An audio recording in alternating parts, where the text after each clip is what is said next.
ഉണ്ടാവുക. ജനാർദ്ദന, ധാതരാഷ്ട്രന്മാരെ ഹിംസിച്ചിട്ട് ഞങ്ങൾക്ക് എന്ത് സുഖം കിട്ടാനാണ്? ഹരേ കൃഷ്ണ. ഹരേ കൃഷ്ണ.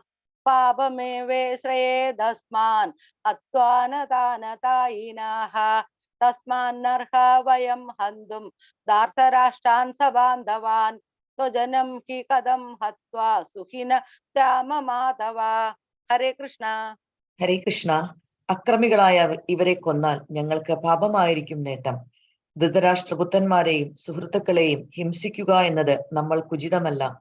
അല്ലയോ മാധവ, സ്വന്തം ബന്ധുക്കളെ കൊന്നിട്ട് എന്തു നേടാനാണ്? ഞങ്ങൾക്ക് എങ്ങനെ സുഖിക്കാൻ കഴിയും? ഹരേ കൃഷ്ണ. ഹരേ കൃഷ്ണ. യദ്യപേതേന പശ്യന്തി ലോഭോപഹത ചേതസാ കുലക്ഷയകൃതം ദോഷം മിത്രദ്രോഹേ ച പാതകം കഥജ്ഞേയമസ്മാഭിः പാപാദസ്മാൻ നിവർത്തിതും കുലക്ഷയകൃതം ദോഷം പ്രപശ്യദ്ഭിർജനാർദ്ദന. ഹരേ കൃഷ്ണ. ഹരേ കൃഷ്ണ. ജനാർദ്ദന, ലോഭാവേശം കൊണ്ട് ഇവർ ബന്ധുഹിംസയിലും സുഹൃത്തുക്കളോട് പൊരുതുന്നതിലും ദോഷം കാണുന്നില്ലെങ്കിലും കുലക്ഷയത്തിൽ നിന്നുണ്ടാവുന്ന ആപത്തുകളെ കുറിച്ച് അറിവുള്ള നമ്മൾ ഈ പാപകർമ്മങ്ങളിൽ എന്തിന് വ്യാപൃതരാകണം? ഹരേ കൃഷ്ണ. ഹരേ കൃഷ്ണ. കുലക്ഷയേ പ്രണശ്യന്തി കുലധർമ്മ സനാതനാഃ ധർമ്മേ നഷ്ടേ കുലം കൃഷ്ണം അധർമ്മോ അഭിഭവത്യുതാ. ഹരേ കൃഷ്ണ. ഹരേ കൃഷ്ണ. വംശം നശിക്കുന്നതോടുകൂടി ഏറെക്കാലമായി പുലർത്തിപ്പോന്ന കുലധർമ്മങ്ങൾ നശിക്കുന്നു. അങ്ങനെ ധർമ്മം നശിക്കുമ്പോൾ വംശത്തിൽ ശേഷിക്കുന്നവർ അധാർമിക കൃത്യങ്ങളിൽ ഏർപ്പെടുന്നു. ഹരേ കൃഷ്ണ. ഹരേ കൃഷ്ണ. അധർമാഭിഭവാത് കൃഷ്ണ പ്രദുഷന്തി കുലസ്ത്രീയാഃ സ്ത്രീഷു ദുഷ്ടാസു വാർഷ്ണേയ ജായതേ വർണ്ണസങ്കരേ. ഹരേ കൃഷ്ണ. ഹരേ കൃഷ്ണ. അല്ലയോ കൃഷ്ണ, കുലത്തിൽ അധർമ്മം മുന്നിട്ടു നിന്നാൽ സ്ത്രീകൾ ദുഷിച്ചു പോകും. അല്ലയോ വൃഷ്ണികുലത്തിൽ പിറന്നവനെ, സ്ത്രീത്വം ദുഷിച്ചാൽ ആർക്കും വേണ്ടാത്ത കുട്ടികൾ ജനിക്കുന്നു. ഹരേ കൃഷ്ണ. ഹരേ കൃഷ്ണ. സംഗരോ നരകായൈവ കുലജ്ഞാനാം കുലസ്യ ച പതന്തി പിതരോ ഖേഷാം ലുപ്തപിണ്ഡോദക ക്രിയാഃ. ഹരേ കൃഷ്ണ. ഹരേ കൃഷ്ണ. ആവശ്യമില്ലാത്ത ജനവർദ്ധനയുണ്ടായാൽ കുടുംബങ്ങൾക്കും കുലപാരമ്പര്യങ്ങൾ കളഞ്ഞുകുളിച്ചവർക്കും ജീവിതം നരകതുല്യമാകുന്നു. അധഃപതിച്ച കുടുംബങ്ങളിലെ പിതൃക്കൾ കാലം തോറും പിണ്ടമോ ഉദകക്രിയയോ കിട്ടായകയാൽ അധപതിക്കും. ഹരേ കൃഷ്ണ. ഹരേ കൃഷ്ണ. ദോഷൈരേതേ കുലജ്ഞാനാം വർണ്ണസങ്കരകാരകൈ ഉത്സാദ്യതേ ജാതിധർമ്മ കുലധർമാ ച ശാശ്വതാഃ. ഹരേ കൃഷ്ണ. ഹരേ കൃഷ്ണ. കുടുംബ പാരമ്പര്യം നശിപ്പിക്കുന്നവരുടെ ദുഷ്കർമ്മങ്ങളാൽ ആർക്കും വേണ്ടാത്ത ശിശുക്കൾ ഉണ്ടാകുന്നു. തന്മൂലം എല്ലാ തരത്തിലുമുള്ള സാമൂഹ്യ പുരോഗമന പ്രവർത്തനങ്ങളും ക്ഷേമ പ്രവർത്തനങ്ങളും പാടെ നശിച്ചു പോകുന്നു. ഹരേ കൃഷ്ണ. ഹരേ കൃഷ്ണ. ഉത്സന്ന കുലധർമാണ മനുഷ്യാണാം ജനാർദ്ദന നരകേ നിയതം വാസോ ഭവതിത്യനുശുശ്രുമ. ഹരേ കൃഷ്ണ. ഹരേ കൃഷ്ണ. അല്ലയോ ജനാർദ്ദന, കുലധർമ്മങ്ങൾ നശിപ്പിക്കുന്നവർക്ക് എന്നും നരകത്തിൽ ജീവിക്കേണ്ടി വരുമെന്ന് ഗുരുപരമ്പര വഴി അറിഞ്ഞിട്ടുണ്ട്. ഹരേ കൃഷ്ണ. ഹരേ കൃഷ്ണ. അഹോ ബത മഹത് പാപം കർതു വ്യവസ്ഥിതാ വയം യത്രാജസുഖലോഭേന ഹന്തും സ്വജനമുദ്യതാഃ. ഹരേ കൃഷ്ണ. ഹരേ കൃഷ്ണ. കഷ്ടം! എന്തൊരു മഹാപാപത്തിനാണ് നാം ഒരുങ്ങി പുറപ്പെട്ടത്. രാജ്യം നേടി സുഖിക്കാൻ വേണ്ടി സ്വജനങ്ങളെ കൊല്ലുകയോ? ഹരേ കൃഷ്ണ. ഹരേ കൃഷ്ണ. യതി മാമ പ്രതീകാരമശസ്ത്രം ശസ്ത്രപാണയഃ നാനാസ് ധാർതരാഷ്ട്രാരണേ ഹന്യു തന്മേ ക്ഷേമതരം ഭവേത്. ഹരേ കൃഷ്ണ. ഹരേ കൃഷ്ണ. ധാർതരാഷ്ട്രന്മാരോട് പൊരുതുന്നതിൽ ഭേദം നിരായുധനായി പ്രതിരോധത്തിന് ഒരുങ്ങാതെ നിൽക്കുന്ന എന്നെ അവർ കൊല്ലട്ടെ എന്ന് വെക്കുകയാണ്. ഹരേ കൃഷ്ണ. ഹരേ കൃഷ്ണ. സഞ്ജയ ഉവാച ഏവമുക്ത്വാർജുന സംഗേ രഥോപസ്ഥ ഉപാവിശത് വിസൃജ്യ സചരം ചാപം ലോക സംവിഘ്നമാനസ. ഹരേ കൃഷ്ണ. ഹരേ കൃഷ്ണ. സഞ്ജയൻ പറഞ്ഞു, അർജുനൻ രണാങ്കണത്തിൽ വെച്ച് ഇത്രയും പറഞ്ഞിട്ട് വില്ലും ശരങ്ങളും താഴെയിട്ട് അത്യന്തം ദുഃഖിതനായി തേരിൽ ഇരിപ്പായി. ഹരേ കൃഷ്ണ.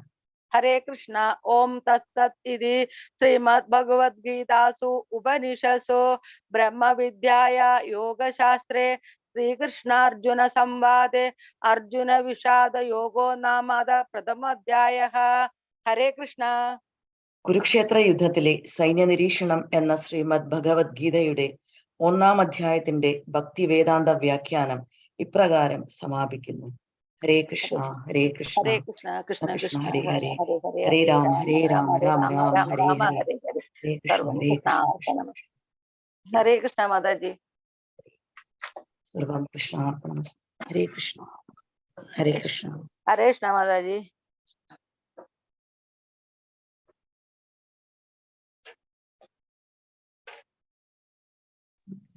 ഹരേ കൃഷ്ണ. ഹരേ കൃഷ്ണ മാതാജി.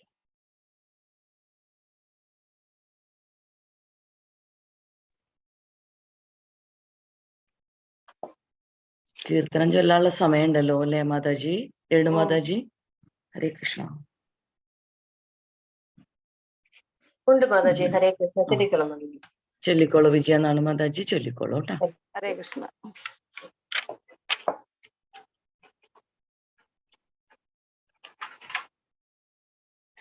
ഹരേ കൃഷ്ണ. കൃഷ്ണ കൃഷ്ണ മുകുന്ദ ജനാർദ്ദന കൃഷ്ണ ഗോവിന്ദ നാരായണ ഹരേ.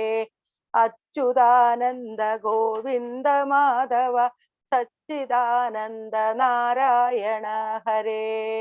ഗുരുനാഥൻ തുണ ചെയ്യുക സന്തതം തിരുനാമങ്ങൾ നാവിന്മേലെപ്പോഴും.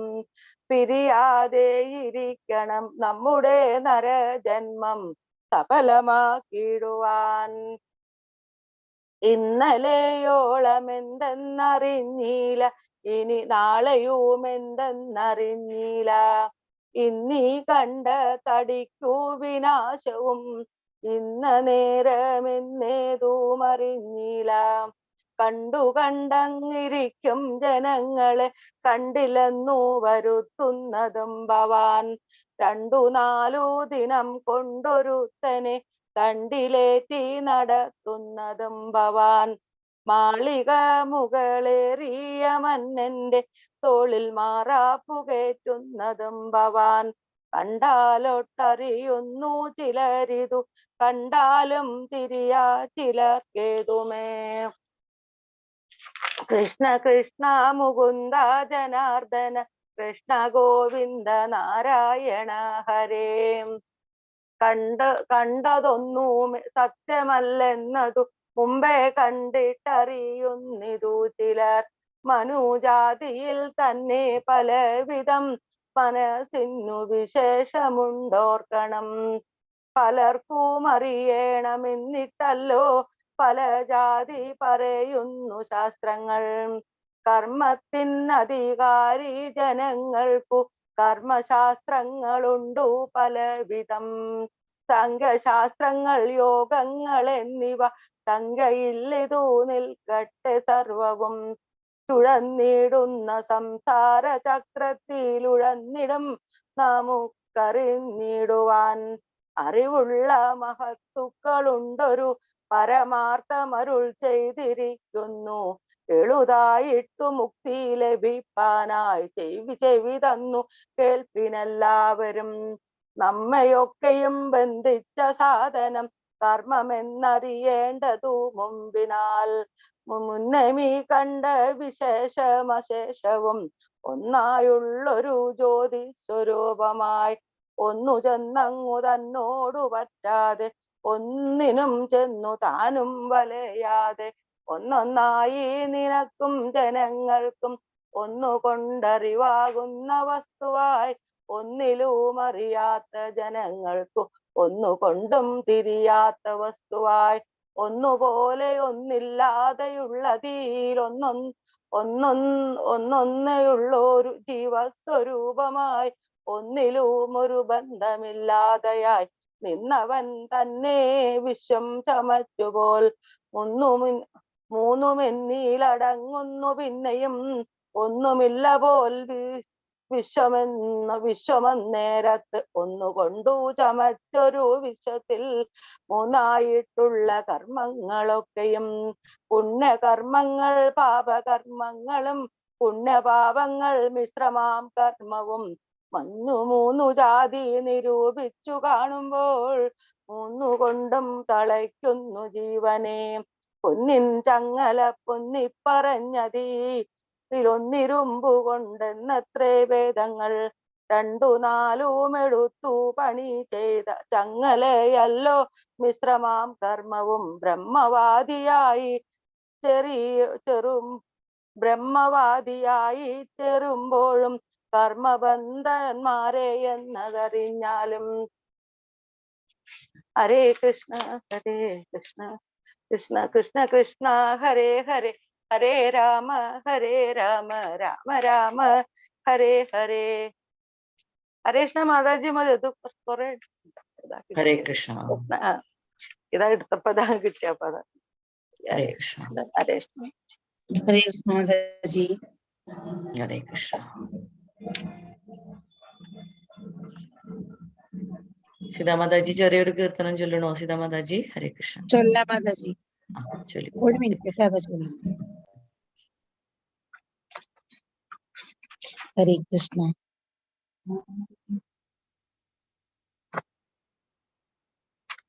ഹരേ കൃഷ്ണ കൃഷ്ണ കൃഷ്ണ ഹരേ ഹരേ, ഹരേ രാമ രാമ രാമ ഹരേ ഹരേ.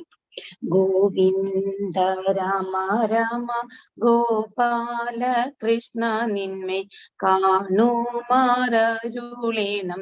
ഗോവിന്ദ.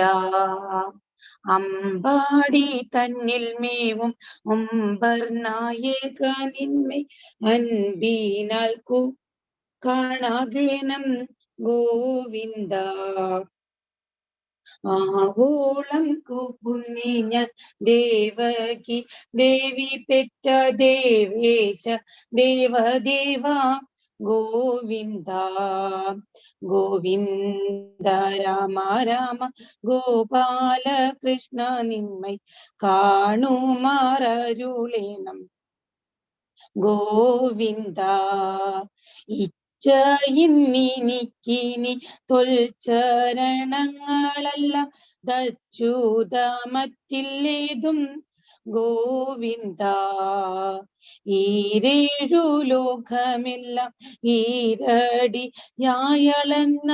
വീരനെ വാമനനെ ഗോവിന്ദ. ഉള്ളത്തിൽ കാണാകേണം മുല്ലപ്പൂങ്കുഴലാളെ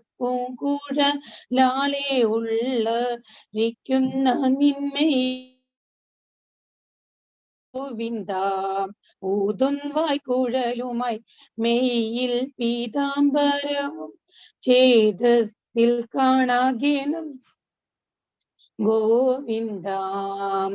ഗോവിന്ദ രാമ രാമ ഗോപാല കൃഷ്ണ നിന്നെ കാണുമാരരുളേണം ഗോവിന്ദ. 800,000 കണ്ണീമാർ പുണർന്നിടും നിന്നെ ഞാൻ കണ്ടിടാവൂ ഗോവിന്ദ. ഏണാങ്കൻ തന്നെ വെല്ലും ചേണാർന്ന തിരുമുഖം ചേതസ്സിൽ കാണാകേണം ഗോവിന്ദ. അയ്യോ എൻ തമ്പൂരാനെ കൈത കൂപ്പുന്നി ഞാൻ നീയേ ഗതി എനിക്കു ഗോവിന്ദ. ഗോവിന്ദ രാമ രാമ ഗോപാല കൃഷ്ണ നിന്നെ കാണുമാരരുളേണം Govinda. ഒന്നൊഴിയാതെ ഗോപ സുന്ദരിമാരോടൊത്തു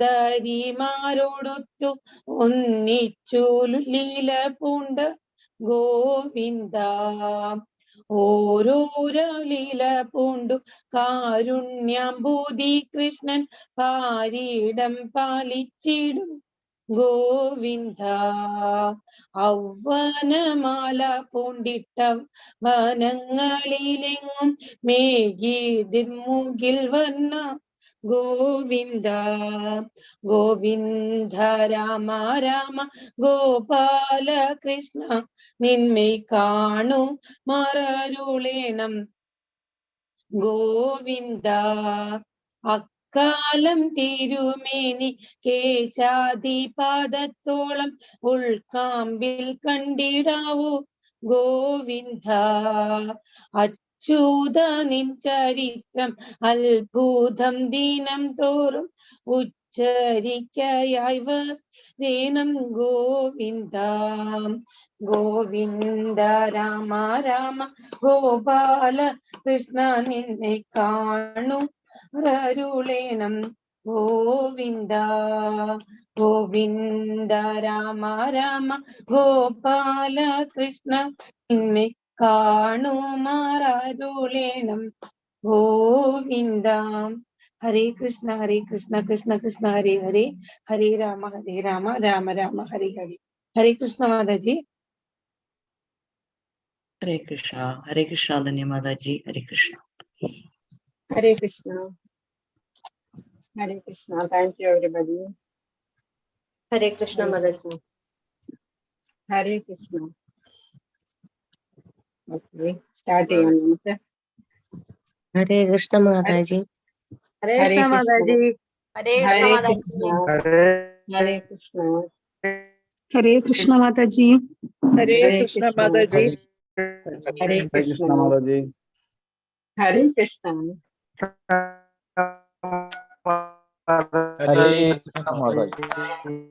Hare Krishna.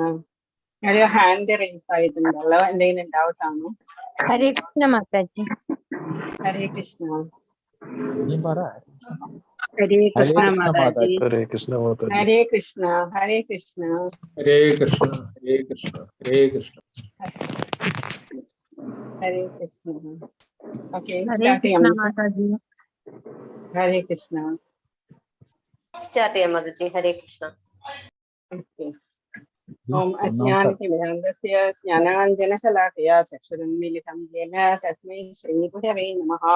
He Krishna Karuna Sindho Dinabandho Jagatpati Gopesha Gopika Kanta Radha Kanta Namostude Tapta Kanjana Gaurangi Radhe Vrindavaneshwari Rishabhana Sute Devi Pranamami Haripriye Namo Vishnupadaya Krishna Krishnaya Bhutale Srimate Bhaktivedanta Swami iti namini Namaste Saraswate Deve Gauravani Pracharini Nirvishesha Shunavadi Paschatya Deshatarini Jaya Shri Krishna Chaitanya Prabhu Nityananda Shri Advaita Gadadhara Shri Vasadi Gaura Bhaktavrinda.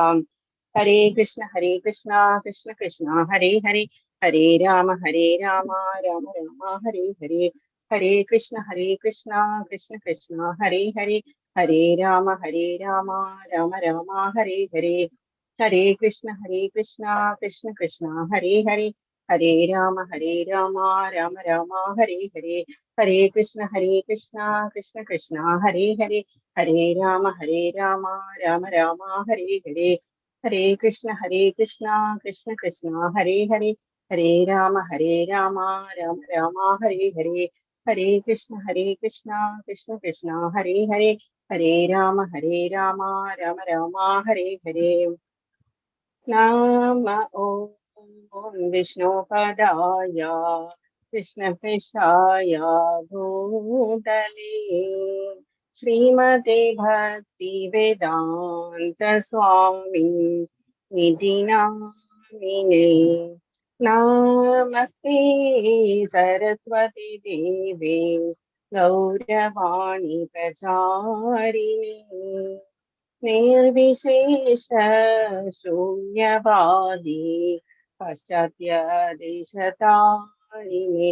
Jaya Shri Krishna Chaitanya Prabhu Nityananda Shri Advaita Gadadhara Shri Vasadi Gaur Bhaktavrinda. Hare Krishna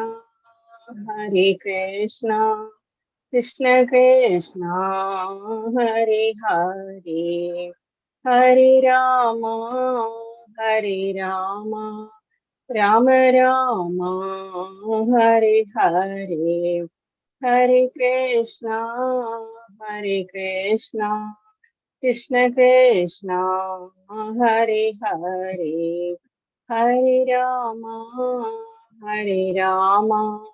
Rama Rama Hare Hare. Hare Krishna Krishna Krishna Hare Hare Hare Rama Hare Rama Rama Rama Hare Hare Hare Krishna Krishna Krishna Hare Hare Hare Rama Rama Rama Hare Hare. Hare Krishna, everybody. Hare Krishna, all devotees. Hare Krishna, ma'am.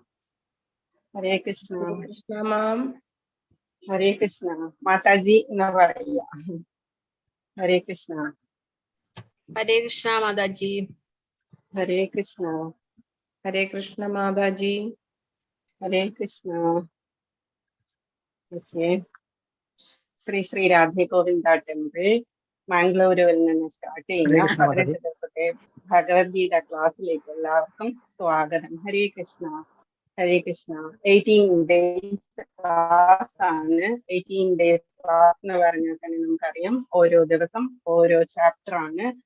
അപ്പോൾ നമുക്ക് start ചെയ്യാം. ആദ്യം നമുക്ക് ISKCON founder Srila പ്രഭുപാദരുടെയും അമനിഷ്ഠാദാസ് പ്രഭുവിന്റെ ശിക്ഷാഗുരുവിന്റെയും ഭഗവാന്റെയും കൃപാദങ്ങളിൽ അനുസരിച്ച് നമുക്ക് start ചെയ്യാം. ആദ്യത്തെ ദിവസമാണ് ഇന്ന്. ജസ്റ്റ് ഇൻട്രൊഡക്ഷൻ ആണ്.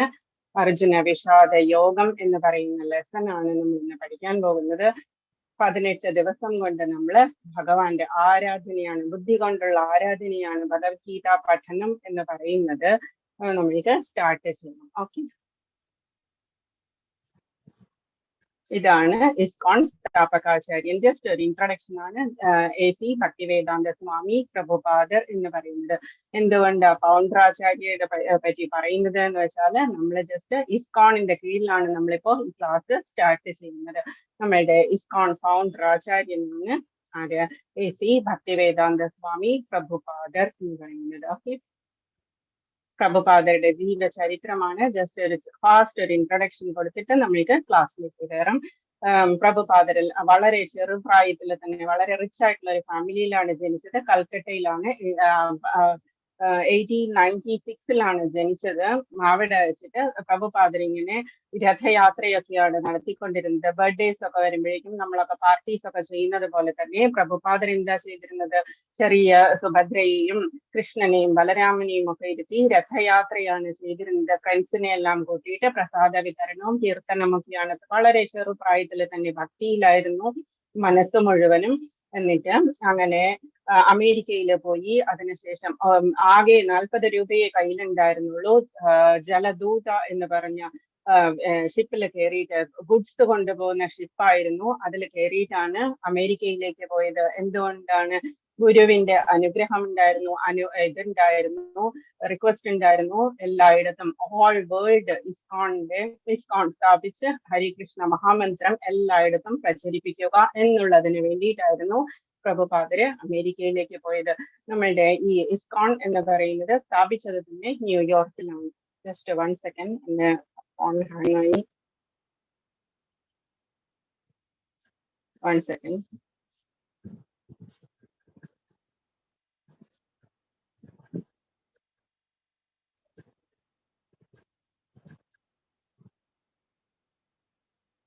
ഓക്കെ, ഇസ്കോൺ സ്ഥാപകാചാര്യനെ പറ്റി നമ്മൾ കേട്ടു. ഹരേ കൃഷ്ണ മഹാമന്ത്രം പ്രചരിപ്പിച്ചത് AC ഭക്തിവേദാന്ത സ്വാമി പ്രഭുപാദരാണ്.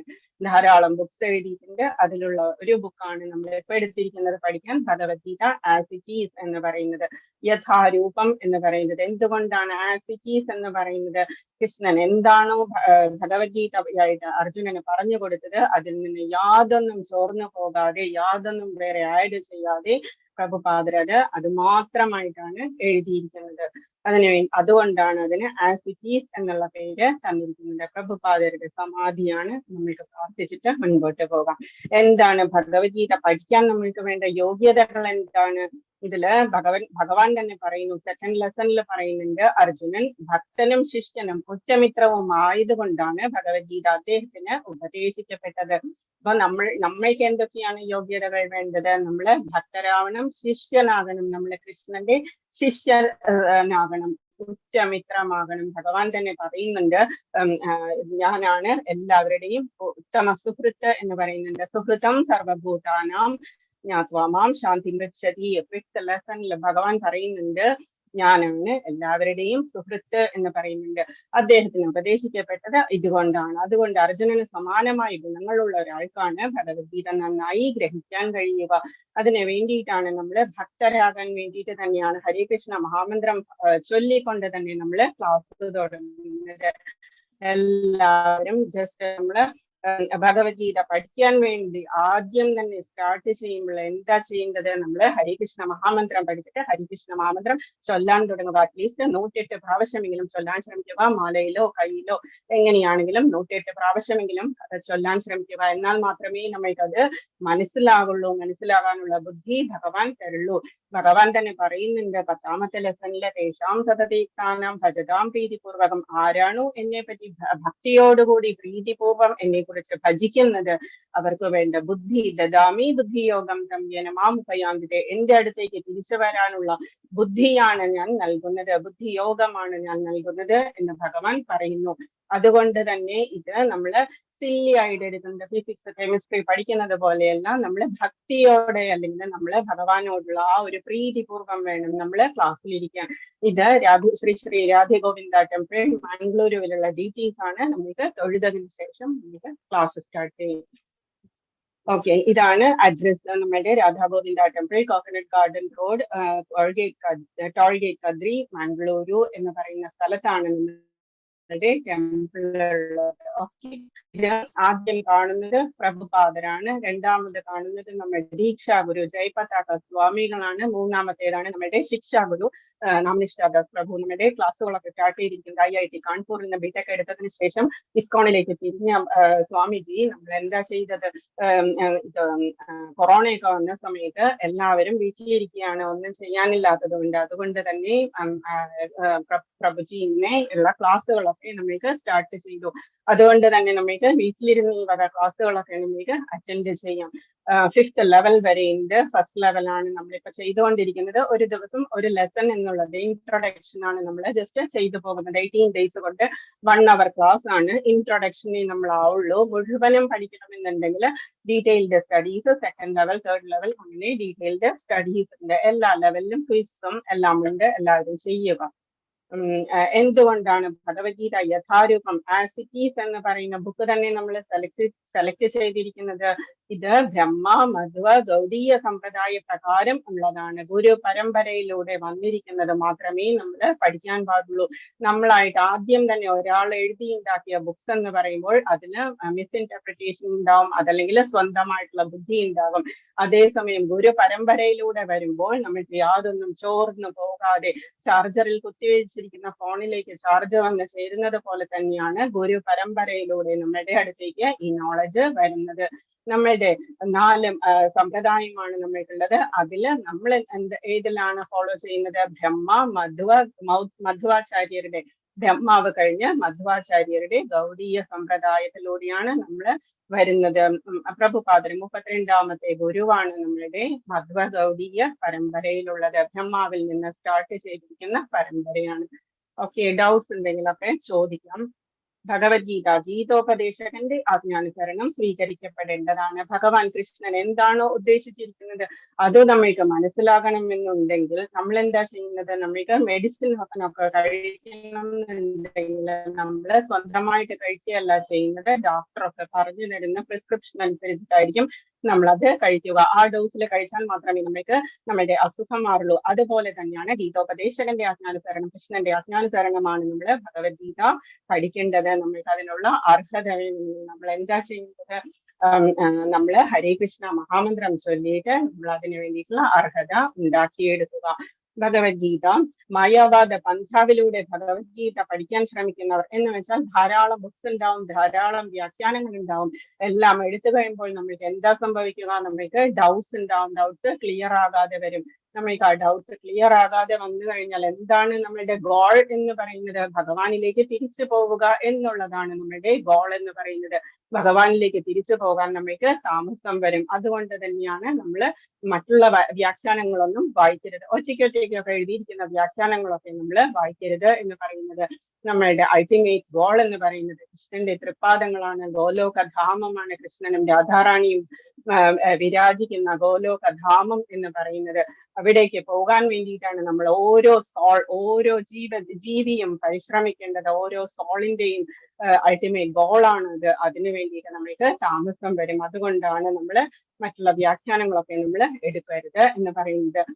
ഭഗവത്ഗീത മനുഷ്യ ജീവിതത്തിലെ ഒരു ലൈഫ് മാനുവൽ ആണ്. നമ്മൾ എന്തെങ്കിലും ഇലക്ട്രോണിക് ഗുഡ്സ് അല്ലെങ്കിൽ എന്തെങ്കിലും വാങ്ങിക്കുമ്പോൾ നമ്മൾക്ക് അത് ഓപ്പറേറ്റ് ചെയ്യാൻ പറ്റുന്നില്ല എന്നുണ്ടെങ്കിൽ നമ്മൾക്ക് എന്താ കിട്ടുക? അതിന്റെ കൂടെ ഫ്രിഡ്ജ് ആണെങ്കിലും TV ആണെങ്കിലും ടോയ്സ് ആണെങ്കിലും നമ്മൾക്ക് അതിന്റെ കൂടെ ഒരു ലൈഫ് മാനുവൽ കിട്ടും, യൂസേഴ്സ് മാനുവൽ കിട്ടും. അതുപോലെ തന്നെയാണ് ഭഗവാൻ നമ്മൾക്ക് വേണ്ടിയിട്ട് ഉണ്ടാക്കിയിരിക്കുന്നതാണ് ലൈഫ് മാനുവൽ ആണ് ഭഗവത്ഗീത എന്ന് പറയുന്നത്.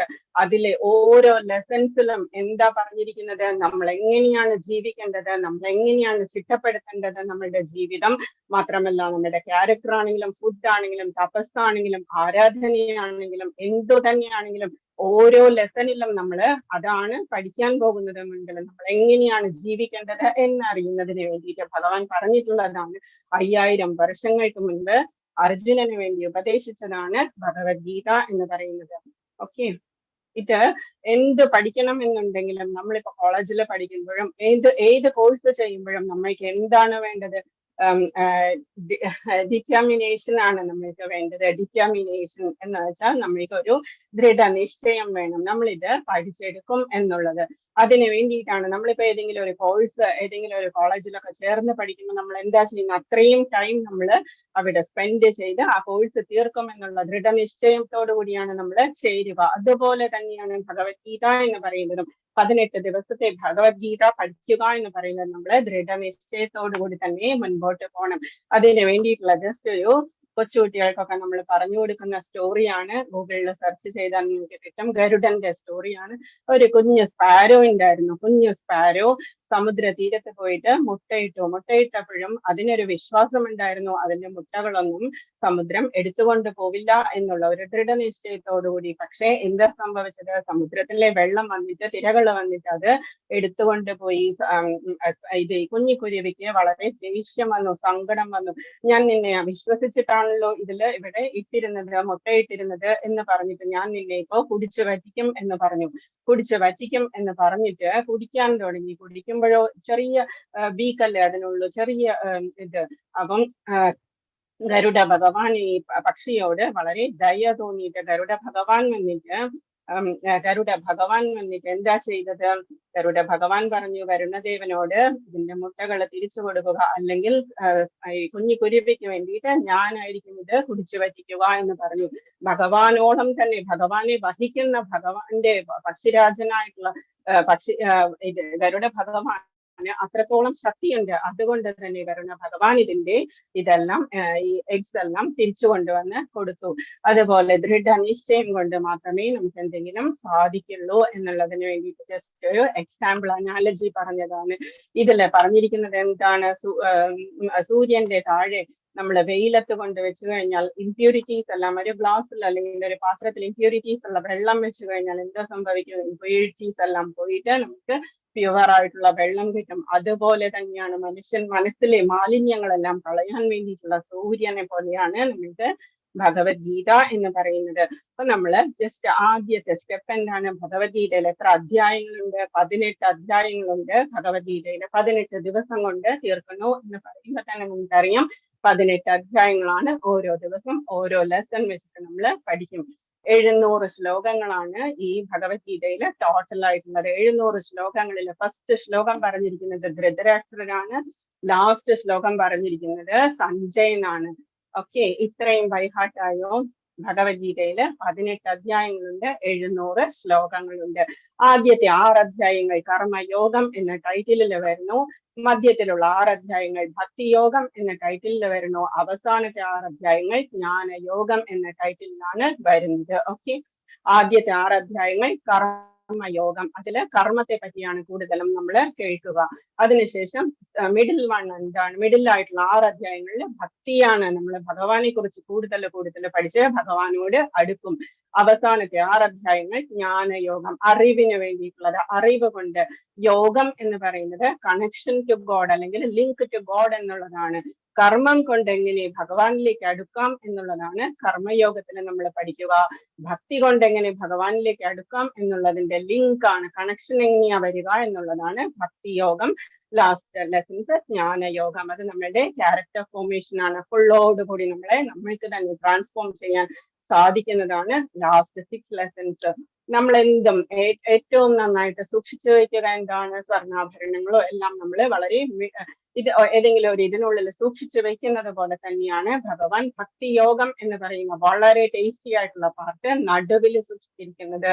2 ബ്രെഡ് സാൻഡ്വിച്ചിന്റെ 2 ബ്രെഡിനുള്ളിൽ ഏറ്റവും ടേസ്റ്റി ആയിട്ടുള്ള സബ്ജിയൊക്കെ ഇരിക്കുന്നത് പോലെയാണ് ഭക്തിയോഗം ഭഗവാൻ സൂക്ഷിച്ചിരിക്കുന്നത്.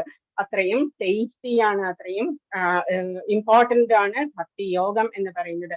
ആദ്യത്തെ 6 ലെസൺസ് കർമ്മയോഗം, മിഡിൽ പോർഷൻ 6 ലെസൺസ് ഭക്തിയോഗം, ലാസ്റ്റ് ജ്ഞാനയോഗം. 18 ലെസൺസ് ആണ്, 700 ശ്ലോകങ്ങളാണ്. ഓക്കെ. ഭഗവത്ഗീത നമ്മൾക്ക് സൂര്യനെ പോലെയാണ്. സൂര്യന്റെ മുൻപിൽ നമ്മൾ ടോർച്ച് കാണിക്കേണ്ട ആവശ്യമുണ്ടോ? അതുപോലെ തന്നെയാണ്. എത്രയോ കിലോമീറ്ററുകൾ അകലെയിരിക്കുന്ന സൂര്യന്റെ പ്രകാശം നമ്മുടെ ചെറിയ റൂമിനകത്ത് പോലും ഏതു നേരവും കടന്നു വരുന്നത് പോലെ തന്നെയാണ് ആ ഒരു ശക്തി എന്ന് പറയുന്നത്. ഭഗവത്ഗീതയുടെ ശക്തി എന്ന് പറയുന്നത് മറ്റുള്ള ബുക്സ് എല്ലാം ഇതിന്റെ മുന്നിൽ ടോർച്ച് പോലെ തന്നെയാണ്, ടോർച്ചിന്റെ വെളിച്ചം പോലെ തന്നെയാണ്. ഇനി നമ്മള് ഭഗവത്ഗീതയിലെ ഇനി നമ്മൾ 18 ദിവസം ചർച്ച ചെയ്യുന്ന 5 വിഷയങ്ങളുണ്ട്. 5 വിഷയങ്ങളാണ്. നമ്മൾ എല്ലാ ലെസൺസിലും 1ഓ 2ഓ സബ്ജക്ട്സ് ഉണ്ടാവും. എന്തൊക്കെയാണ്? ഫസ്റ്റ് വൺ ഈശ്വരൻ, രണ്ടാമത്തേത് നമ്മുടെ സോൾ എന്ന് പറയുന്നത് ജീവാത്മാവ്, ഈശ്വരൻ എന്ന് പറയുന്നത് സൂപ്പർ സോൾ എന്ന് പറയുന്നത് പരമാത്മാവ്. ഫസ്റ്റ് വൺ ഈശ്വരൻ, രണ്ടാമത്തേത് ജീവാത്മാവ്, മൂന്നാമത്തേത് ഭൗതിക പ്രകൃതി. ഭൗതിക പ്രകൃതി എന്ന് പറയുന്നത് മെറ്റീരിയൽ നേച്ചർ അല്ല, നമ്മുടെ മെറ്റീരിയൽ നേച്ചറിന്റെ മോഡ്സ് ഓഫ് മെറ്റീരിയൽ നേച്ചർ ആണ്. 3 ഗുണങ്ങളാണ്, സത്വഗുണം, രജോ ഗുണം, തമോ ഗുണം എന്ന് പറയുന്നത്.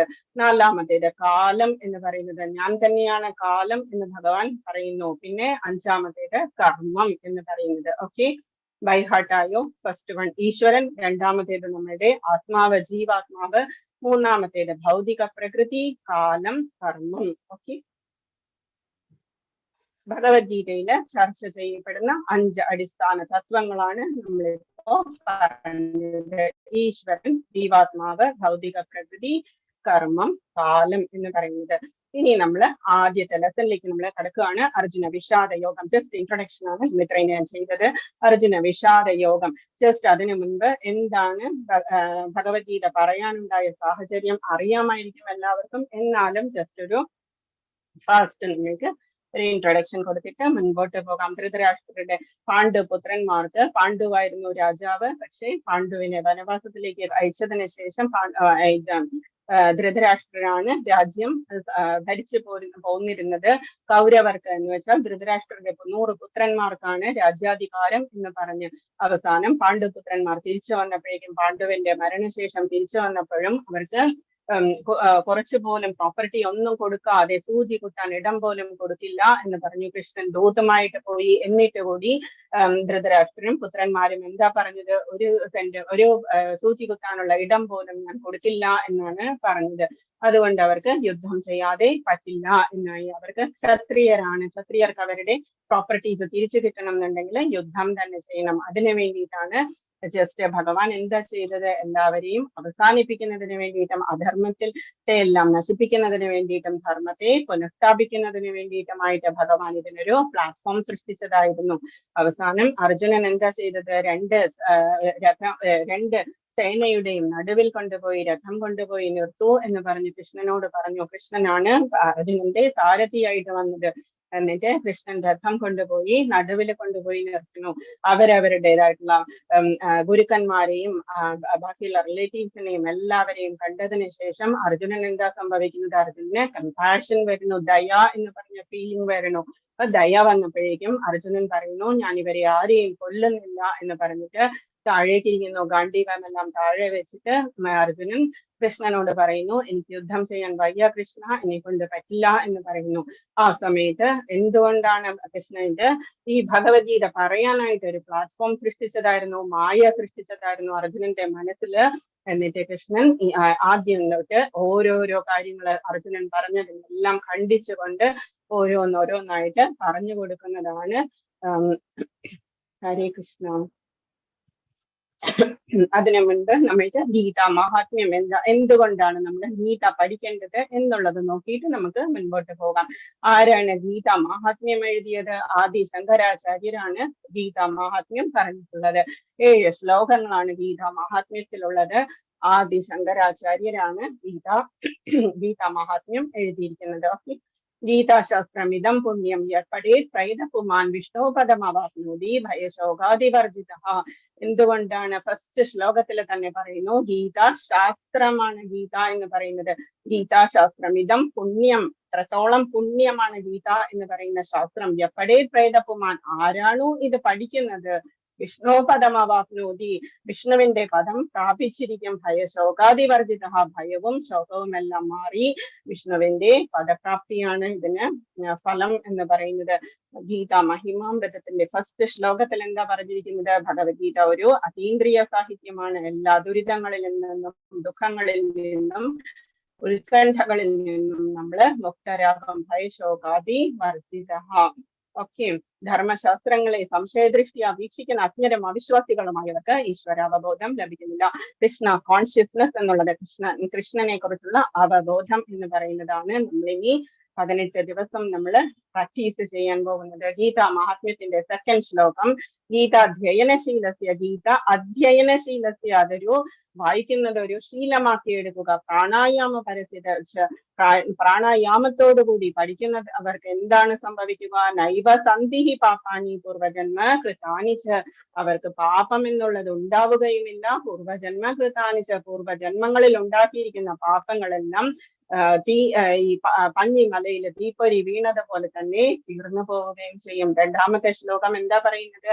ഗീതാധ്യയനശീലസ്യ പ്രാണായാമ പരസ്യ നൈവ സന്ധിഹി പാപാനി പൂർവജന്മ കൃതാനിച്ച്, പാപങ്ങളെല്ലാം തീർന്നു പോകും. ആത്മാർത്ഥമായി ഗൗരവമായി ഭഗവത്ഗീത വായിക്കുന്ന ഒരാളെ ഭഗവത് കരുണയാൽ മുമ്പ് ചെയ്ത പാപങ്ങളുടെ ഫലം ബാധിക്കുകയില്ല.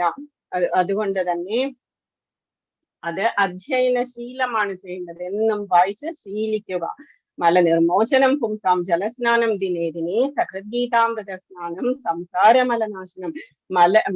മലിനമായിട്ടുള്ള നമ്മളുടെ ശരീരം എങ്ങനെയാണോ ജലസ്നാനം കൊണ്ട് എപ്പോഴും നമ്മൾ പ്യുവറാക്കി വെക്കുന്നത്, ക്ലീൻ ആക്കി വെക്കുന്നത്, അതുപോലെ തന്നെയാണ് ഭഗവത്ഗീത എന്ന് പറയുന്ന അമൃത സ്നാനം കൊണ്ട് ഉള്ളിലേക്കാണ് അമൃതം നമ്മൾ കഴിക്കുക. സംസാരമലനാശനം, എല്ലാ മാലിന്യങ്ങളെയും, നമ്മളുടെ ജീവിതത്തിലുള്ള എല്ലാ മാലിന്യങ്ങളെയും നശിപ്പിക്കുന്നതിന് ഗീത അമൃതം എന്ന് പറയുന്നത് അത്രത്തോളം ഫലമുള്ളതാണ്.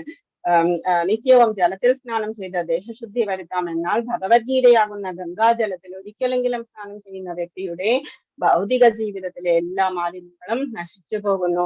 ഭഗവത്ഗീത ശ്രവണത്തിന്റെ മഹിമ നമ്മൾക്ക് ലാസ്റ്റ് നോക്കാം. ഗീത മഹാത്മ്യം 4 പറയുന്നു, ഗീത സുഗീത കർത്തവ്യ ഹിമന്യേ ശാസ്ത്രവിസ്തരേ. നമ്മൾക്ക് ഇത്രത്തോളം ഈ ഗീതാശാസ്ത്രമുള്ളപ്പോൾ നമ്മൾക്ക് എന്തിനു മറ്റുള്ള ശാസ്ത്രങ്ങൾ? ഹിമന്യേ, എന്തിനു വേണ്ടിയിട്ടാണ്? ശാസ്ത്രവിസ്തരേ, മറ്റുള്ള ശാസ്ത്രങ്ങളെല്ലാം. യാ സ്വയം പത്മനാഭസ്യ മുഖപത്മാത് വിനിസൃത, പത്മനാഭൻ തന്നെ സ്വന്തം മുഖപത്മത്തിൽ നിന്നും ഉത്ഭവിച്ചിട്ടുള്ളതാണ്, പറഞ്ഞിട്ടുള്ളതാണ് ഗീത. സുഗീത കർത്തവ്യ, ഗീത എന്ന് പറയുന്നത് ഭഗവാന്റെ നാവിൽ നിന്ന് വന്ന അമൃതാണ്. ഭഗവാനോളം തന്നെ മഹിമയുള്ളതാണ് ഭഗവാന്റെ നാമവും ഭഗവാന്റെ വാണിയും എല്ലാം. ഭഗവത്ഗീത പരമദിവ്യോത്തമ പുരുഷനാൽ ഉപദേശിക്കപ്പെട്ടതാകയാൽ മറ്റൊരു വേദ സാഹിത്യവും നമ്മൾക്ക് പഠിക്കേണ്ട ആവശ്യമില്ല. ജസ്റ്റ് ഭഗവത്ഗീത മാത്രം മതി. എന്തുകൊണ്ടാണ്? അത് എല്ലാ വേദ സാഹിത്യങ്ങളുടെയും സാരസർവസ്വമാണ്. അത് ഭഗവാനാൽ പറയപ്പെട്ടതുമാണ്. ഭഗവാനോളം തന്നെ ഇമ്പോർട്ടന്റ് ആണ് ഭഗവാന്റെ വാണിയും ഭഗവാന്റെ നാമവും ഭഗവാന്റെ പ്രസാദവും. ഗീത മഹാത്മ്യം 5 പറയുന്നു, ഭാരതാമൃത സർവസ്വം വിഷ്ണോർവക്രാത് വിനിസൃതം ഗീത ഗംഗോദകം പീത്വ പുനർജന്മന വിദ്യതേ. ഭാരതാമൃത സർവസ്വം, മഹാഭാരതത്തിന്റെ സർവസ്വമായിട്ടുള്ള മഹാഭാരതത്തിന്റെ അമൃതാണ് ഗീത എന്ന് പറയുന്നത്. അതിന്റെ നടുവിലുള്ള പാർട്ടാണ്. വിഷ്ണു പത്രാദ്വിനിസൃതം, ഭഗവാന്റെ വിഷ്ണുവിന്റെ കൃഷ്ണന്റെ നാവിൽ നിന്നും വന്നിട്ടുള്ളതാണ് ഗീത. ഗംഗോദകം പീത്വ, ഗീത എന്ന് പറയുന്നത് ഗംഗോദകം പോലെ തന്നെയാണ്. ഭഗവാന്റെ കാല് കഴുകിയ വെള്ളമാണ് ഗംഗ എന്ന് പറയുന്നത്. അതുപോലെ തന്നെ ഭഗവാന്റെ നാവിൽ നിന്നും വന്നിട്ടുള്ള ഗംഗോദകമാണ് ഗീത എന്ന് പറയുന്നത്. അത് കുടിച്ചു കഴിഞ്ഞാൽ പീത്വ പുനർജന്മന വിദ്യതേ, പുനർജന്മമുണ്ടാകില്ല. നമ്മൾക്കെല്ലാം എന്താണ് വേണ്ടത്? പുനർജന്മം ഇല്ലാതെ ഇരിക്കുക. ഈ ഭൂമിയിലുള്ള ഈ സംസാര സാഗരത്തിൽ നിന്നുമുള്ള രക്ഷയാണ് നമ്മൾ ഓരോരുത്തരും. അന്തേ നാരായണ സ്മൃതി, ലാസ്റ്റ് മൊമെന്റിൽ നാരായണ സ്മൃതി വന്നതിന് ശേഷമേ നമുക്ക് ഭഗവാന്റെ അടുത്തേക്ക് പോകാൻ പറ്റുള്ളൂ. ഈ വേൾഡ് എന്താ പറയുന്നത്? ഭഗവാൻ ദുഃഖാലയം, അശാശ്വതം, ടെമ്പററിയാണ്, ദുഃഖാലയമാണ്. ജന്മമൃത്യു ജരാവ്യാധി എന്ന് പറയുന്ന 4 കാര്യങ്ങളാണ് നമ്മളെ ഓരോരുത്തരെയും ബാധിക്കുക. എത്ര പൈസ ഉണ്ടെങ്കിലും എത്ര നോളജ് ഉണ്ടെങ്കിലും നമ്മളെല്ലാവരും അതിന് അടിപ്പെട്ടിരിക്കും. ജന്മമൃത്യു ജരാവ്യാധി എന്ന് പറയുന്നത്, അതിൽ നിന്നുള്ള രക്ഷയാണ് നമ്മൾ ഓരോരുത്തരും അന്വേഷിക്കുന്നത്. എന്താണ് ഈസി ആയിട്ടുള്ള വഴി? ഗീത ഗംഗോദകം പീത്വ പുനർജന്മന വിദ്യതേ. ഗീത വായിക്കുക, പഠിക്കുക, പുനർജന്മന വിദ്യതേ. പുനർജന്മം ഉണ്ടാവുകയില്ല. ഗംഗാജലം പാനം ചെയ്യുന്നവൻ തന്നെ മോക്ഷം പ്രാപിക്കുന്നു. പിന്നെ ഗീതാമൃതം പാനം ചെയ്യുന്നത്, ഗീത എന്ന് പറയുന്നത് അമൃതാണ്, അമൃതത്വമാണ് നമുക്ക് കിട്ടുക. 6ാമത്തെ ശ്ലോകം, സർവോപനിഷദോ ഗാവോ, എല്ലാ ഉപനിഷത്തുകളും പശുവിനെ പോലെയാണെങ്കിൽ ദോഗ്ധാഗോപാലനന്ദന, കറക്കുന്നത് കൃഷ്ണനാണ്. എല്ലാ ഉപനിഷത്തുകളെയും കറക്കുന്നതിന്റെ കൃഷ്ണനാണ് കറന്ന് നമ്മൾക്ക് തന്നിരിക്കുന്നത്. പാർത്ഥോ വത്സ, കുട്ടിയായിട്ട് ആരാ ഉള്ളത്? പാർത്ഥനാണ്. പാർത്ഥൻ എന്ന് പറഞ്ഞാൽ പൃഥയുടെ പുത്രൻ എന്ന് പറയുന്നത്. പൃഥ എന്ന് പറഞ്ഞാൽ കുന്തി ദേവിയാണ്. സുധീർ ഭോക്ത ദുഗ്ധം ഗീതാമൃതം മഹത്, മറ്റുള്ള ഋഷിമാരും എല്ലാവരും ഈ അമൃതം പാനം ചെയ്യുന്നു. ദുഗ്ധം, ഈ അമൃതമാകുന്ന പാൽ ഓരോരുത്തരും പാനം ചെയ്യുന്നു. ഗീതോപനിഷത്ത്, ഭഗവത്ഗീത എല്ലാ ഉപനിഷത്തുകളുടെയും സാരമാണ്. എല്ലാ ഉപനിഷത്തുകളും ഒരു പശുവിനെ പോലെയാണ്. ഗോപകുമാരൻ എന്ന് പ്രശസ്തനായ ഭഗവാൻ കൃഷ്ണൻ ആ പശുവിനെ കറക്കുന്നു. അർജുനൻ പശുക്കിടാവിനെ പോലെയാണ്. പണ്ഡിതന്മാരും പരമഭക്തന്മാരും അമൃതതുല്യ ദുഗ്ധമായ ഭഗവത്ഗീത പാനം ചെയ്യുന്നു. 6ാമത്തെ ശ്ലോകത്തിന്റെ മീനിങ് ആണ്. ഓക്കെ, ലാസ്റ്റ് ശ്ലോകം, ഗീത മഹിമാമൃതം ഏകം ശാസ്ത്രം ദേവകി പുത്രഗീതം ഏകോ ദേവോ ദേവകി പുത്ര ഏവ ഏകോ മന്ത്ര തസ്യ നാമാനി യാനി കർമാപ്യേകം തസ്യ ദേവസ്യ സേവ. ലാസ്റ്റ് ശ്ലോകം, 7ാമത്തെ ശ്ലോകം, ശങ്കരാചാര്യർ എഴുതിയിട്ടുള്ള ഗീത മഹാത്മ്യത്തിന്റെ ലാസ്റ്റ് ശ്ലോകം. ഏകം ശാസ്ത്രം, ഒരേ ഒരു ശാസ്ത്രമാണുള്ളത്. ശങ്കരാചാര്യര് പറയുന്നു, ശാസ്ത്രം എന്നുള്ളത് എല്ലാത്തിന്റെയും ഏറ്റവും ഹയസ്റ്റ് ടോപ്പസ്റ്റ് എന്ന് പറയുന്നത് ദേവകീ പുത്രഗീതം, ദേവകീ പുത്രൻ പറഞ്ഞിട്ടുള്ള ഗീതയാണ്. ഏകോ ദേവോ ദേവകീ പുത്രേവ, ഒരേ ഒരു ഭഗവാനേ ഉള്ളൂ. ദേവകീ പുത്രനായിട്ടുള്ള കൃഷ്ണനാണ്.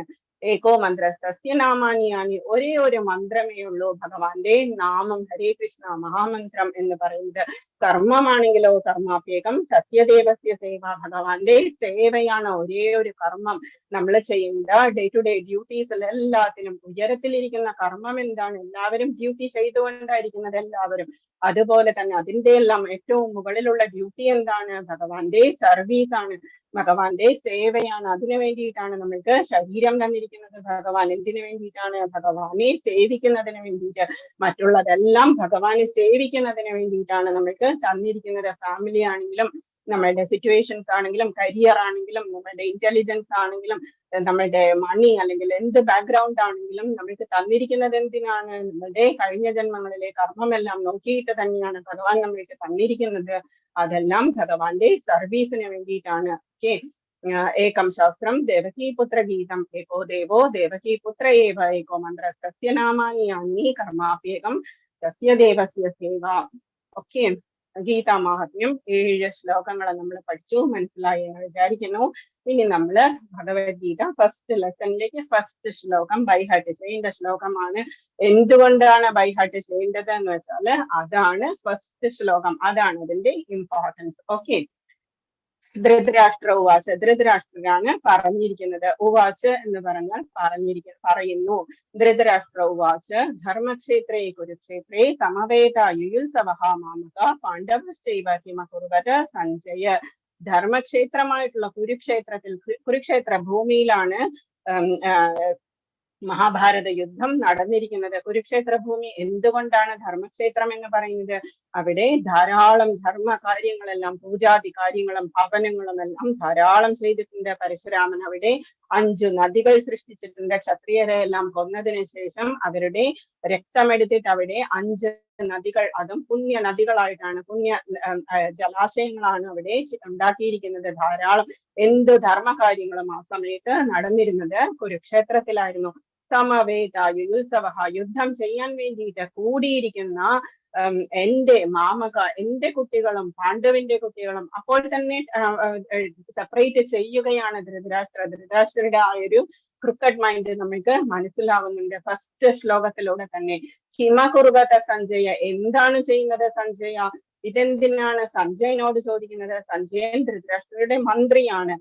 ആദ്യം തന്നെ വ്യാസപുത്രനാണ് ധൃതരാഷ്ട്രയുടെ. അപ്പൊ വ്യാസദേവൻ വന്നിട്ട് പറഞ്ഞു, മഹാഭാരത യുദ്ധം കാണണം എന്നുണ്ടെങ്കിൽ നിനക്ക് ദിവ്യദൃഷ്ടി തരാം എന്ന് പറഞ്ഞു. അപ്പൊ ധൃതരാഷ്ട്രർ പറഞ്ഞു, എനിക്ക് ദിവ്യദൃഷ്ടി വേണ്ട, ഞാൻ ഇതുവരെ എന്റെ കുട്ടികളുടെ വളർച്ചയൊന്നും കണ്ടിട്ടില്ല, അതുകൊണ്ട് അവരെ യുദ്ധം ചെയ്യുന്നതും എനിക്ക് കാണാനുള്ള ത്രാണിയില്ല എന്ന് പറഞ്ഞു. ആ സമയത്ത് വ്യാസശിഷ്യനായിട്ടുള്ള ധൃതരാഷ്ട്രയുടെ മന്ത്രിയായിട്ടുള്ള സഞ്ജയന് ചോദിച്ചു വ്യാസദേവൻ, ഞാൻ ഈ ദിവ്യദൃഷ്ടി തന്നാൽ നിനക്ക് അത് നമ്മളെ ടിവിയിലൊക്കെ കാണുന്നത് പോലെ തന്നെ, റണ്ണിങ് കമന്ററി പോലെ തന്നെ സഞ്ജയൻ അത് ധൃതരാഷ്ട്രർക്ക് പറഞ്ഞു കൊടുക്കുന്നു. ഒരേ റൂമിലിരുന്ന് തന്നെ പറഞ്ഞു കൊടുക്കുന്നു. അപ്പൊ സഞ്ജയനോട് ഫസ്റ്റ് ആയിട്ട് ചോദിക്കുന്നത് എന്താണ്? ഒരേ ഒരു ശ്ലോകമാണ് ഈ ഭഗവത്ഗീതയിലെ ധൃതരാഷ്ട്രർ ചോദിക്കുന്നത്. ജസ്റ്റ് ഈ ഒരു ഫസ്റ്റ് ശ്ലോകം, ധർമ്മക്ഷേത്രേ കുരുക്ഷേത്രേ സമവേത യുയുത്സവ, കൂടിയിരിക്കുന്ന, യുദ്ധത്തിന് വേണ്ടി കൂടിയിരിക്കുന്ന മാമക പാണ്ഡവശ്ചൈവ കിമകുർവത സഞ്ജയ, എന്താണ് ചെയ്യുന്നത് സഞ്ജയ എന്ന് ചോദിക്കുന്നു. ധൃതരാഷ്ട്രർ പറഞ്ഞു, ഹേ സഞ്ജയ, പുണ്യസ്ഥലമായ കുരുക്ഷേത്രത്തിൽ, ധർമ്മക്ഷേത്രേ കുരുക്ഷേത്രേ, യുദ്ധോത്സുകരായി ഒന്നിച്ചുകൂടി എന്റെ മക്കളും പാണ്ഡുപുത്രരും എന്തു ചെയ്തു? അവിടെ തന്നെ ധർമ്മക്ഷേത്രമാകുന്ന, ധർമ്മക്ഷേത്രം എന്ന് പറയുന്നത് പാൽ എന്ന് പറയുന്നതിനെ പിരിക്കുന്നത് പോലെയാണ്. മാമക പാണ്ഡവശ്ചൈവ എന്ന് പറയുന്നത്. കിമകുർവത എന്ന് വെച്ചാൽ എന്താണ് ചെയ്യുക? യുദ്ധഭൂമിയിൽ ചെന്നാൽ നമ്മൾ യുദ്ധം മാത്രമേ ചെയ്യുള്ളൂ. അതുകൊണ്ട് തന്നെയാണ് നമ്മളിപ്പോ ഗുലാബ് ജാമുൻ, രസഗുല്ല ഒക്കെ ഉണ്ടാക്കി കഴിഞ്ഞാൽ നമ്മൾ എന്താ ചെയ്യുക? തിന്നുകയാണ് ചെയ്യുക. അപ്പൊ അതിനു വേണ്ടിയിട്ട് ജസ്റ്റ് ഒരു അനാലജിയാണ്. മാമക പാണ്ഡവ, പാല് പിരിക്കുന്നത് പോലെ തന്നെയാണ് ധൃതരാഷ്ട്രർ സ്വന്തം കുട്ടികളെയും പാണ്ഡുപുത്രന്മാരെയും വേർതിരിച്ച് കാണുന്നത്. അപ്പം ഇത് ദുര്യോധനനാണ്. പശ്യേതാം പാണ്ഡുപുത്രാണാം ആചാര്യ മഹതീം ചമം വ്യൂഢാം ദ്രുപദപുത്രേണ തവ ശിഷ്യേണ ധീമത. യുദ്ധഭൂമിയിൽ എന്താ ഫസ്റ്റ് നടക്കുന്നത്? ദുര്യോധനൻ ആദ്യം തന്നെ ദ്രോണാചാര്യർ, രണ്ടുപേരുടെയും ഗുരുവാണ് ദ്രോണാചാര്യര്. പാണ്ഡുപുത്രന്മാരുടെയും കൗരവരുടെയും ഗുരുവാണ് ദ്രോണാചാര്യര്. ദ്രോണാചാര്യരോട് പോയി പറയുന്നു, പശ്യേതാം പാണ്ഡുപുത്രാണം, പാണ്ഡുപുത്രന്മാരെയെല്ലാം കണ്ടോ എന്ന് ചോദിക്കുന്നു. ആചാര്യ മഹതീം ക്ഷമം വ്യൂഢാം ദ്രുപദപുത്രേണ തവ ശിഷ്യേണ ധീമത. ഇതിലൊരു പൊളിറ്റിക്സ് എന്ന് പറയുന്നതാണ് വർക്ക്ഔട്ട് ചെയ്യുന്നത്. എന്തുകൊണ്ടാണ്? ദ്രോണാചാര്യരെ കൊല്ലാൻ വേണ്ടിയിട്ടാണ് ദ്രുപദൻ ചോദിച്ചു വാങ്ങിയത്. ഹോമമെല്ലാം ചെയ്ത് ചോദിച്ചു വാങ്ങിച്ച പുത്രനാണ് ദൃഷ്ടദ്യുമ്നൻ എന്ന് പറയുന്നത്. അഗ്നിയോട് ചോദിച്ചു വാങ്ങിച്ചതാണ് ദ്രോണാചാര്യരെ കൊല്ലുവാൻ വേണ്ടി തന്നെ. പക്ഷെ നല്ലൊരു ബ്രാഹ്മണനും ഗുരുവുമായിട്ടുള്ള ദ്രോണാചാര്യർ അതൊന്നും നോക്കാതെ ഈ ദ്രുപദപുത്രനെ, ദൃഷ്ടദ്യുമ്നനെ നല്ലവണ്ണം പഠിപ്പിച്ചു. കംപ്ലീറ്റ് യുദ്ധം ചെയ്യാനുള്ള എല്ലാ ട്രിക്സും പഠിപ്പിച്ചു കൊടുത്തു. ആ ട്രിക്സ് തന്നെയാണ് നമ്മളുടെ എഗെയിൻസ്റ്റ് പ്രവർത്തിച്ചിരിക്കുന്നത് എന്ന് പറഞ്ഞ് പൊളിറ്റിക്സ് വർക്ക്ഔട്ട് ചെയ്യുകയാണ് ദുര്യോധനൻ ഇവിടെ. ഓക്കെ, ശ്ലോകം 3. പശ്യേതാം പാണ്ഡുപുത്രാണാം ആചാര്യ മഹതീം സമം വ്യൂഢാം ദ്രുപദപുത്രേണ തവ ശിഷ്യേണ ധീമത. അല്ലയോ ആചാര്യ, അങ്ങയുടെ ശിഷ്യനും ബുദ്ധിശാലിയുമായിട്ടുള്ള ദ്രുപദപുത്രൻ ഒരുക്കി നിർത്തിയിട്ടുള്ള ഈ മഹത്തായ പാണ്ഡവ സൈന്യത്തെ ഒന്ന് നോക്കൂ.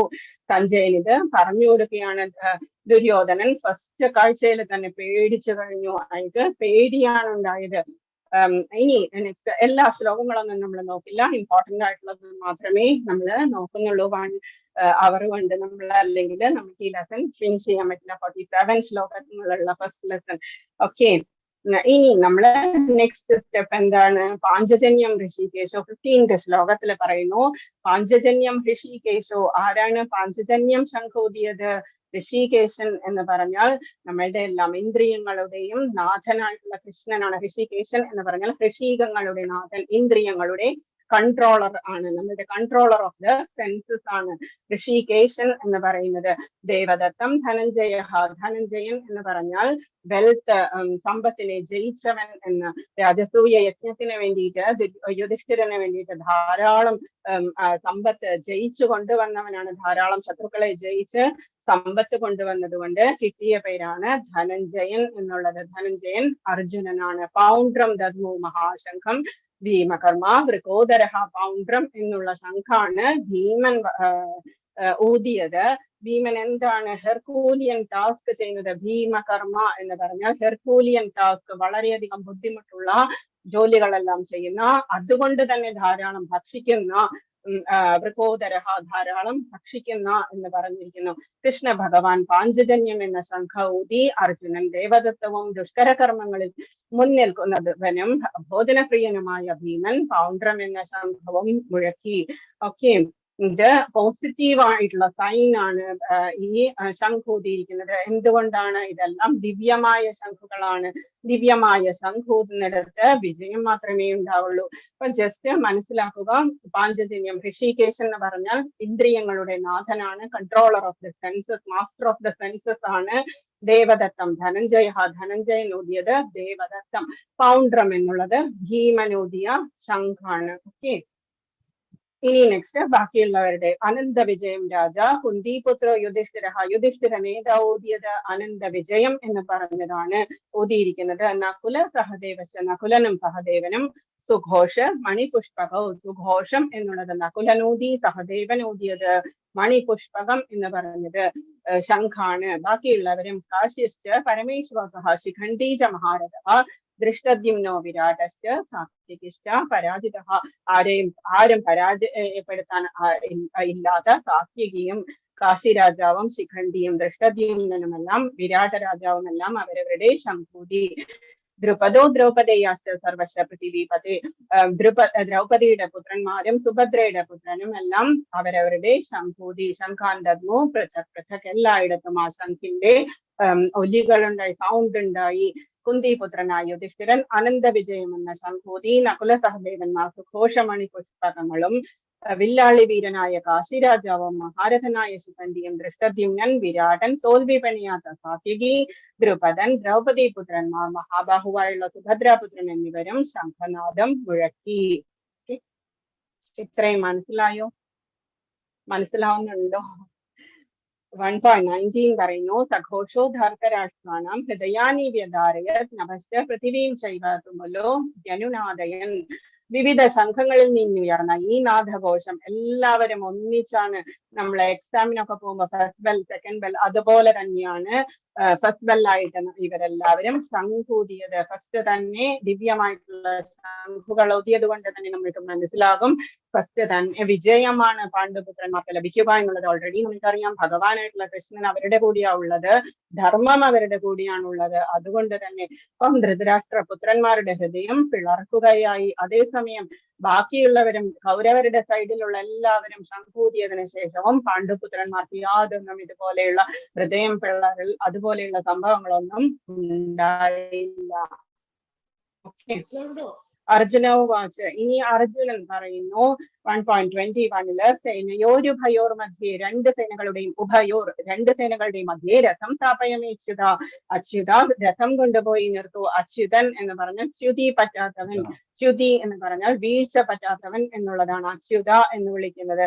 എന്തുകൊണ്ടാണ്? ഭഗവാൻ ഒരിക്കലും ഭഗവാന്റെ ഭക്തർക്ക് യാതൊരു എന്ത് ആവശ്യപ്പെടുന്നതും തരാൻ വീഴ്ചയുണ്ടാക്കിയിട്ടില്ല. അതുകൊണ്ട് തന്നെയാണ് അച്യുത എന്ന് വിളിച്ചിരിക്കുന്നത്. യാവദേതാൻ നിരീക്ഷേഹം യോദ്ധു കാമാനവസ്ഥിതാൻ കർമ്മയാ സഹയോദ്ധവ്യം അസ്മിൻ രണ സമുദ്യമേ. രണത്തിനായിട്ട് യുദ്ധത്തിനായിട്ട് വന്നിരിക്കുന്ന എല്ലാവരെയും ഞാനൊന്ന് കാണട്ടെ. രഥം കൊണ്ടുപോയി നടുവിൽ കൊണ്ടുപോയി നിർത്തു. അച്യുത എന്ന് പറയുന്നു. ഹേ അച്യുത, ച്യുതി അഥവാ വീഴ്ച പറ്റാത്തവനെ, ഇരു സൈന്യങ്ങൾക്കും മധ്യത്തിലായി എന്റെ തേർ കൊണ്ട് നിർത്തുക. ആരൊക്കെയാണ് യുദ്ധകാംക്ഷികളായി ഇവിടെ വന്നിട്ടുള്ളതെന്ന് ഞാൻ കാണട്ടെ. കൃഷ്ണനോട് പറയുകയാണ് അർജുനൻ. കൃഷ്ണൻ ആണ് സാരഥിയായിട്ട് വന്നിരിക്കുന്നത്. മ്യൂട്ട് ചെയ്യുക പ്ലീസ്. 1.29 പറയുന്നു, വേപതുശ്ച ശരീരേ മേ രോമഹർഷശ്ച ജായതേ ഗാന്ധീവം സംസദേ ഹസ്താത്വച്ചൈവ പരിദഹ്യതേ. എന്നിട്ട് കൃഷ്ണൻ ആകെ ഒരു സെന്റൻസ് മാത്രമേ ഈ ലെസണിൽ പറയുന്നുള്ളൂ. നോക്കിക്കോളൂ, കൗരവ സൈന്യത്തെ നോക്കിക്കോളൂ എന്ന് പറയുന്ന ഒരേ ഒരു സെന്റൻസ് ആണ് കൃഷ്ണൻ ഇതില് പറയുന്നത്. ഇതെല്ലാം കണ്ടു കഴിഞ്ഞപ്പോഴേക്കും, നിർത്തി കഴിഞ്ഞപ്പോഴേക്കും എന്താ സംഭവിച്ചത് അർജുനന്? എന്റെ ശരീരം വിറയ്ക്കുകയും രോമാഞ്ചമുണ്ടാവുകയും ചെയ്യുന്നു. എന്റെ വില്ല് ഗാന്ധീവം കയ്യിൽ നിന്ന് വഴുകുന്നു, തൊലി ചുട്ടുനീറുന്നു. ഈ വക കാര്യങ്ങളൊക്കെ നമ്മൾക്കും സംഭവിക്കാം. എന്ത് ചെയ്യുമ്പോൾ ഭയം ഉണ്ടാകുമ്പോൾ, എക്സാമിനൊക്കെ പോകുമ്പോൾ നമ്മൾ പഠിച്ചിട്ടില്ല എന്നുണ്ടെങ്കിൽ നമ്മൾക്കും ഇതുപോലെ ഫസ്റ്റ് ബെൽ അടിക്കുമ്പോഴേക്കും നമ്മൾക്കും ഇതുപോലെ. പക്ഷെ ഭീരുവായതുകൊണ്ടല്ല അർജുനൻ ഇതൊക്കെ ഉണ്ടായിരിക്കുന്നത്. അർജുനന് കമ്പാഷൻ കൊണ്ടുണ്ടായതാണ് ഈ ഫീലിങ്സ് എല്ലാം. Okay, നശക്നോമ്യവസ്ഥാതും ഭ്രമതീവച may മനഃ, മനസ്സെല്ലാം ഭ്രമിച്ചിരിക്കുന്നു. നിമിത്താനിച്ച പശ്യാമി വിപരീതാനി കേശവ. കേശവ എന്ന് പറഞ്ഞ കേശി എന്ന അസുരനെ വധിച്ചവൻ എന്നാണ് അർത്ഥം. എനിക്കിപ്പോൾ ഉറച്ചു നിൽക്കാൻ കൂടി സാധിക്കുന്നില്ല. ഞാൻ എന്നെ തന്നെ മറന്നു പോകുന്നു, മനസ്സ് ചുറ്റിക്കറങ്ങുന്നു. അല്ലയോ കൃഷ്ണ, കേശവ, കേശി എന്ന അസുരനെ വധിച്ചവൻ. ദൗർഭാഗ്യ ലക്ഷണങ്ങളാണ് ഞാൻ എമ്പാടും കാണുന്നത്. ജസ്റ്റ് കൃഷ്ണൻ മായ പ്രയോഗിച്ചിരിക്കുകയാണ് അർജുനന്റെ മേൽ. എന്തുകൊണ്ടാണ്? ഈ അറിവ് പകർന്നു കൊടുക്കാൻ വേണ്ടിയിട്ട് തന്നെയാണ് ഭഗവാൻ ഇതിനുള്ള പ്ലാറ്റ്ഫോം സൃഷ്ടിച്ചിരിക്കുന്നത്. വിഷാദത്തിനുള്ള കാരണങ്ങൾ എന്തൊക്കെയാണ്? 5 കാരണങ്ങളാണുള്ളത്. അർജുനന് വിഷാദം എന്തുകൊണ്ടാണ് ഉണ്ടായത്? ഫസ്റ്റ് വൺ, കമ്പാഷൻ തന്നെ, മൃദുല ഹൃദയത്വമാണ്. 1.28 അത് പറയുന്നുണ്ട്. രണ്ടാമത്തേത് എന്താണ്? ഭൗതിക സുഖാനുഭവങ്ങൾ എന്നുള്ളത്. നമ്മൾക്ക് നമ്മുടെ ടൂറിനൊക്കെ പോകുമ്പോഴേക്കും, പിക്നിക്കിനൊക്കെ പോകുമ്പോഴേക്കും കുട്ടികൾക്ക് അവരുടെ കസിൻസ് എല്ലാം ഉണ്ടെങ്കിൽ മാത്രമേ അവർക്ക് ഒരു എൻജോയ് ചെയ്യാൻ പറ്റുള്ളൂ. അതുപോലെ തന്നെയാണ് കൗരവർ എല്ലാവരും മരിച്ചുപോയി കഴിഞ്ഞാൽ പിന്നെ എന്താണ് എൻജോയ്മെന്റ് എന്ന് തോന്നുന്നതാണ് സെക്കൻഡ് റീസൺ. തേർഡ് റീസൺ, പാപമാണല്ലോ. എന്റെ ഗുരുക്കന്മാരെ പൂജാർഹാവരിചൂതന, ഇവരെല്ലാം പൂജ ചെയ്യാൻ അർഹരാണ്. കൃഷ്ണ, ഞാൻ എങ്ങനെ അവരെ വധിക്കും എന്നാണ് അർജുനൻ ചോദിക്കുന്നത്. കുടുംബ പാരമ്പര്യം, എല്ലാവരും മരിച്ചുപോയി കഴിഞ്ഞാൽ പിന്നെ സ്ത്രീകളും കുട്ടികളും മാത്രമേ ഉണ്ടാവുള്ളൂ. അപ്പൊ കുടുംബ പാരമ്പര്യം എങ്ങനെയാണ് മുൻപോട്ട് പോവുക എന്നുള്ള തോന്നലും തീരുമാനം എടുക്കാനാവാത്ത അവസ്ഥ നമുക്കും തോന്നാറുണ്ട് ചില സമയത്ത്. യെസ് ഓർ നോ, വേണോ വേണ്ടേ എന്നുള്ളത്. അതാണ് ഇൻഡിസിഷൻ എന്ന് പറയും, തീരുമാനം എടുക്കാനാവാത്ത അവസ്ഥ. ഇത്രയും 5 കാരണങ്ങളാണ്. മൃദുല ഹൃദയത്വം, ഭൗതിക സുഖാനുഭവങ്ങൾ, പാപം, കുടുംബ പാരമ്പര്യം, തീരുമാനം എടുക്കാനാവാത്ത അവസ്ഥ. ഇപ്പൊ ഫസ്റ്റ് വൺ നമുക്ക് നോക്കാം. മൃദുല ഹൃദയത്വം എന്ന് പറയുന്നത്. അർജുന ഉവാച ദൃഷ്ട്വേമം സ്വജനം കൃഷ്ണ യുയുത്സും സമുപസ്ഥിതം സീദന്തി മമ ഗാത്രാണി മുഖം ച പരിശുഷ്യതി. ഇതിൽ നിന്നാണ് നമുക്ക് മനസ്സിലാകുന്നത് കൃഷ്ണന് കമ്പാഷനാണ്. യുദ്ധത്തിനായി ഒരുങ്ങി വന്നിട്ടുള്ള എന്റെ ബന്ധുമിത്രാദികളെ കണ്ടിട്ട് എന്റെ അവയവങ്ങൾ തളരുന്നു, മുഖം വരളുന്നു. ഇപ്പോഴാണ് നമുക്ക് മനസ്സിലാവുക എന്റെ കസിൻസ് അല്ലെങ്കിൽ ഗുരുക്കന്മാര്, ഭീഷ്മദേവൻ അല്ലെങ്കിൽ ദ്രോണാചാര്യര്, ബാക്കിയുള്ളവരെല്ലാം, കുട്ടികൾ എല്ലാവരെയും കണ്ടതിന് ശേഷമാണ് അർജുനന് ഈ ഫീലിംഗ് തോന്നുന്നത്. നെക്സ്റ്റ് വൺ, ഭൗതിക സുഖാനുഭവങ്ങൾ എന്നുള്ളതിന്റെ പോയിന്റ് ആണ്. ശ്രേയോന പശ്യാമി ഹത്വാ സ്വജനമാഹവേന കാക്ഷേ വിജയം കൃഷ്ണനച്ച രാജ്യം സുഖാനിച്ച. ശ്ലോകം 31 പറയുന്നു, ബന്ധുക്കളെ യുദ്ധത്തിൽ കൊല്ലുന്നത് കൊണ്ട് എങ്ങനെ എനിക്ക് ഗുണമുണ്ടാകുമെന്ന് എനിക്ക് മനസ്സിലാകുന്നില്ല കൃഷ്ണ. നകാംക്ഷേ വിജയം കൃഷ്ണ, എനിക്ക് വിജയവും വേണ്ട. നചരാജ്യം സുഖാനിച്ച, സുഖവും വേണ്ട, രാജ്യവും വേണ്ട എന്ന് പറയുന്നു. ഓക്കെ, മൂന്നാമത്തേത് പാപം എന്ന് പറയുന്നത്. പാപമേവ ശ്രേയതസ്മാൻ ഹത്വൈതാനാഥതായിനഹാതസ്മാനാഭാവയം ബന്ധും ധാർത്തരാഷ്ട്രാൻ സ്വബാന്ധവാൻ. നമ്മളുടെ തന്നെ ബന്ധുക്കളായിട്ടുള്ള എല്ലാവരെയും കൊണ്ടിട്ട് എന്ത് കിട്ടാനാണ്? എങ്ങനെയാണ് നമ്മൾക്ക് സുഖിക്കാൻ പറ്റുക? ഇവരെ കൊന്നു കഴിഞ്ഞാൽ നമ്മൾക്ക് പാപമായിരിക്കും ഫലം. സുഹൃത്തുക്കളെയും എല്ലാം കൊല്ലുക എന്നുള്ളത് നമ്മൾക്ക് ഉചിതമല്ല. വൈദിക പ്രമാണങ്ങൾ അനുസരിച്ച് അക്രമികൾ 6 കൂട്ടരാണ്. ഇവര് അക്രമികളിൽ പെടുന്നതാണ്. അവരെ ക്ഷണം കൊല്ലണം എന്നുള്ളതാണ് ദ്വാപര യുഗത്തിലെ റൂൾ എന്ന് പറയുന്നത്. ആദതായി നഹ എന്ന് പറയുന്നതാണ്. ആദതായി വിഷം കൊടുക്കുന്നവൻ, ഭീമൻ അവര് വിഷം കൊടുത്തിട്ടുണ്ട്, വീട് തീ വെക്കുന്നവൻ അതും അവര് ചെയ്തിട്ടുണ്ട്, മാരകായുധങ്ങൾ കൊണ്ട് ആക്രമിക്കുന്നവൻ, സ്വത്ത് കൊള്ളയടിക്കുന്നവൻ, ഭൂമി കയ്യേറുന്നവൻ, അന്യന്റെ ഭാര്യയെ അപഹരിക്കുന്നവൻ, ഇത്രയും 6 കാര്യങ്ങളും അവര് ചെയ്തിട്ടുണ്ട്. അപ്പൊ ആ സമയത്ത് അവരുടെ ആ റൂളിലുണ്ടായിരുന്നത് എന്താണ്? അക്രമികളെ ഉടനെ വധിക്കണം, അതുകൊണ്ട് പാപമില്ല എന്നുള്ളത്. കുടുംബ പാരമ്പര്യം. അധർമാഭീഭവാ കൃഷ്ണ പ്രദുഷ്യന്തി കുലസ്ത്രീയ സ്ത്രീഷു ദുഷ്ടാസു വാർഷ്ണേയ ജായതേ വർണ്ണസങ്കരഃ. അല്ലയോ കൃഷ്ണ, കുലത്തിൽ അധർമ്മം മുന്നിട്ട് നിന്നാൽ സ്ത്രീകൾ ദുഷിച്ചു പോകും, ആരുമില്ലാതായി കഴിഞ്ഞാൽ മിക്സായി പോകും. അതുകൊണ്ട് വൃഷ്ണികുലത്തിൽ പിറന്നവനെ സ്ത്രീത്വം ദുഷിച്ചാൽ ആർക്കും വേണ്ടാത്ത കുട്ടികൾ ജനിക്കുന്നു. ആർക്കും വേണ്ടാത്ത കുട്ടികളൊക്കെ ജനിച്ചു കഴിഞ്ഞാൽ എന്താ സംഭവിക്കുക? പിതൃക്കൾക്കൊന്നും പിതൃ കാര്യങ്ങളൊന്നും ചെയ്യാതെ അതെല്ലാം ലുപ്തമായിട്ട് പോകുന്നു. അതുകൊണ്ടാണ് അർജുനൻ അത് ചോദിക്കുന്നത്. ലാസ്റ്റ് വൺ, സെക്കൻഡ് ലെസണിലാണ് ലാസ്റ്റ് വൺ, ഇൻഡിസിഷൻ എന്ന് പറയുന്നത്. കതരന്നോ ഗരിയോ യദ്വാ ജയേമ യദിവാനോ ജയേയോ യാനേവ ഹത്വാന ജിജീവിഷാമസേ വസ്തുതാ പ്രമുഖേ ധാർത്തരാഷ്ട്ര. അവരെ ജയിക്കുന്നതോ അവരാൽ തോൽപ്പിക്കപ്പെടുന്നതോ ഏതാണ് നല്ലതെന്ന് നമുക്ക് അറിഞ്ഞുകൂടാ. അപ്പൊ അവരെ കൊന്നു കഴിഞ്ഞിട്ട് നമ്മൾ ജീവിച്ചിരുന്നിട്ട് എന്ത് കാര്യം? അവര് നമ്മളുടെ മുൻപില് യുദ്ധം ചെയ്യാൻ വേണ്ടിയിട്ട് വന്നു നിൽക്കുന്നു. പക്ഷേ എനിക്ക് ഭഗവാൻ, എനിക്ക് ഓടാനാണ് തോന്നുന്നത് എന്ന് അർജുനൻ പറയുക. എനിക്ക് യുദ്ധം ചെയ്യണ്ട എന്ന് പറഞ്ഞിട്ട് ഓടണം എന്ന് പറയുക. ഒരേ സാഹചര്യത്തിലുള്ള വ്യത്യസ്തമായ പ്രതികരണം. ഇതൊക്കെ സെക്കൻഡ് ലെവലിലൊക്കെ പോകുമ്പോഴാണ് നമ്മൾ ഡീറ്റെയിൽഡ് ആയിട്ട് പഠിക്കുക. ഇപ്പൊ ജസ്റ്റ് മനസ്സിലാക്കി പോവുക. ധൃതരാഷ്ട്രക്ക് എന്താണ് ആൻഷ്യസ് ആണ്? ധൃതരാഷ്ട്രം എന്തുകൊണ്ടാണ് ആൻഷ്യസ്? യുദ്ധത്തിലെങ്ങാനും കൃഷ്ണൻ അവിടെ ഉള്ളത് കൊണ്ട് തന്നെ യുദ്ധം എങ്ങനെയാണ്? യുദ്ധം വേണ്ട എന്ന് വെക്കുമോ, അതല്ലെങ്കിൽ പാണ്ഡുപുത്രന്മാർക്ക് അനുകൂലമാകുമോ എന്നൊക്കെയാണ് ധൃതരാഷ്ട്രക്ക് ആങ്സൈറ്റി എന്ന് പറയുന്നത്.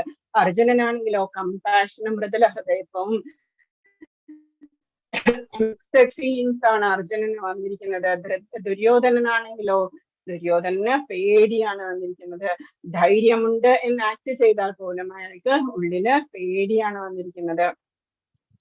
ഇനി 44th ശ്ലോകം പറയുന്നു, അഹോബത മഹത് പാപം കർത്തും വ്യവസിത വയം യദ്രാജ്യ സുഖലോഭേന ഹന്തം സ്വജനമുദ്യത. കഷ്ടം, എന്തൊരു മഹാപാപത്തിനാണ് നാം ഒരുങ്ങി പുറപ്പെട്ടത്. രാജ്യം നേടി സുഖിക്കാൻ വേണ്ടി സ്വജനങ്ങളെ കൊല്ലുകയോ. അർജുനന്റെ ഫീലിങ്സ് ആണ് അർജുനൻ പറയുന്നത്. കൃഷ്ണൻ ഇതുവരെ ഒന്നും വേണ്ടിയിട്ടില്ല. ജസ്റ്റ് രഥം കൊണ്ടുപോയി മുൻപിൽ നിർത്തിയപ്പോ കൗരവരെ നോക്കൂ എന്ന് മാത്രമേ പറഞ്ഞിട്ടുള്ളൂ. ഈ ലെസണിൽ ഇനി കൃഷ്ണൻ ഒന്നും പറഞ്ഞു കൊടുക്കുന്നില്ല. സെക്കൻഡ് ലെസൺ തൊട്ടാണ് കൃഷ്ണൻ ഓരോരോ ചെറുതായിട്ട് ഈ പറഞ്ഞിരിക്കുന്ന 5 കാര്യങ്ങളുടെയും ഓരോന്നായിട്ട് ഭഗവാൻ ഖണ്ഡിക്കാൻ പോവുകയാണ്. നാളെ തുടങ്ങി.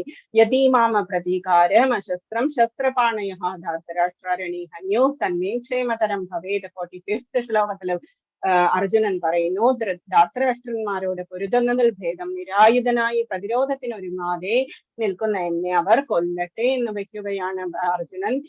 ഗാന്ധീവം താഴെ വെച്ചു കഴിഞ്ഞു. ഇനി യുദ്ധം ചെയ്യില്ല എന്ന് തീരുമാനിച്ചു കഴിഞ്ഞു. നമ്മളെല്ലാം നമ്മളുടെ ഡ്യൂട്ടീസിൽ നിന്ന് പേടിച്ചോടുന്നത് പോലെ അതിനുള്ള ആൻസർ ആണ് ഭഗവാൻ ഇനി പറയാൻ പോകുന്നത്. നാളെ തുടങ്ങി. ഇനി ലാസ്റ്റ് സഞ്ജയൻ പറയുന്നു, ഏവമർജുന വിസൃജ്യ സശരം ശാപം ശോകസംവിഘ്ന മാനസ. ലാസ്റ്റ് സഞ്ജയൻ പറയുന്നു, അർജുനൻ രണാങ്കണത്തിൽ വെച്ച് ഇത്രയും പറഞ്ഞിട്ട് വില്ലും ശരങ്ങളും താഴെയിട്ടിട്ട് അത്യന്തം ദുഃഖിതനായി പേരിൽ ഇരിപ്പായി. എല്ലാം താഴെ വെച്ചിട്ട് അർജുനൻ താഴെ ഇരുന്നു. ഇനി ഞാൻ യുദ്ധം ചെയ്യുന്നില്ല എന്ന് പറഞ്ഞിട്ട് താഴെ വെച്ചു.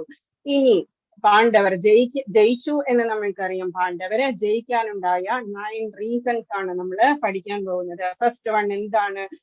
ധർമ്മക്ഷേത്രേ കുരുക്ഷേത്രേ. ധർമ്മക്ഷേത്രമായിട്ടുള്ള കുരുക്ഷേത്രമാണ്. അവിടെ ധർമ്മം മാത്രമേ വിജയിക്കുകയുള്ളൂ.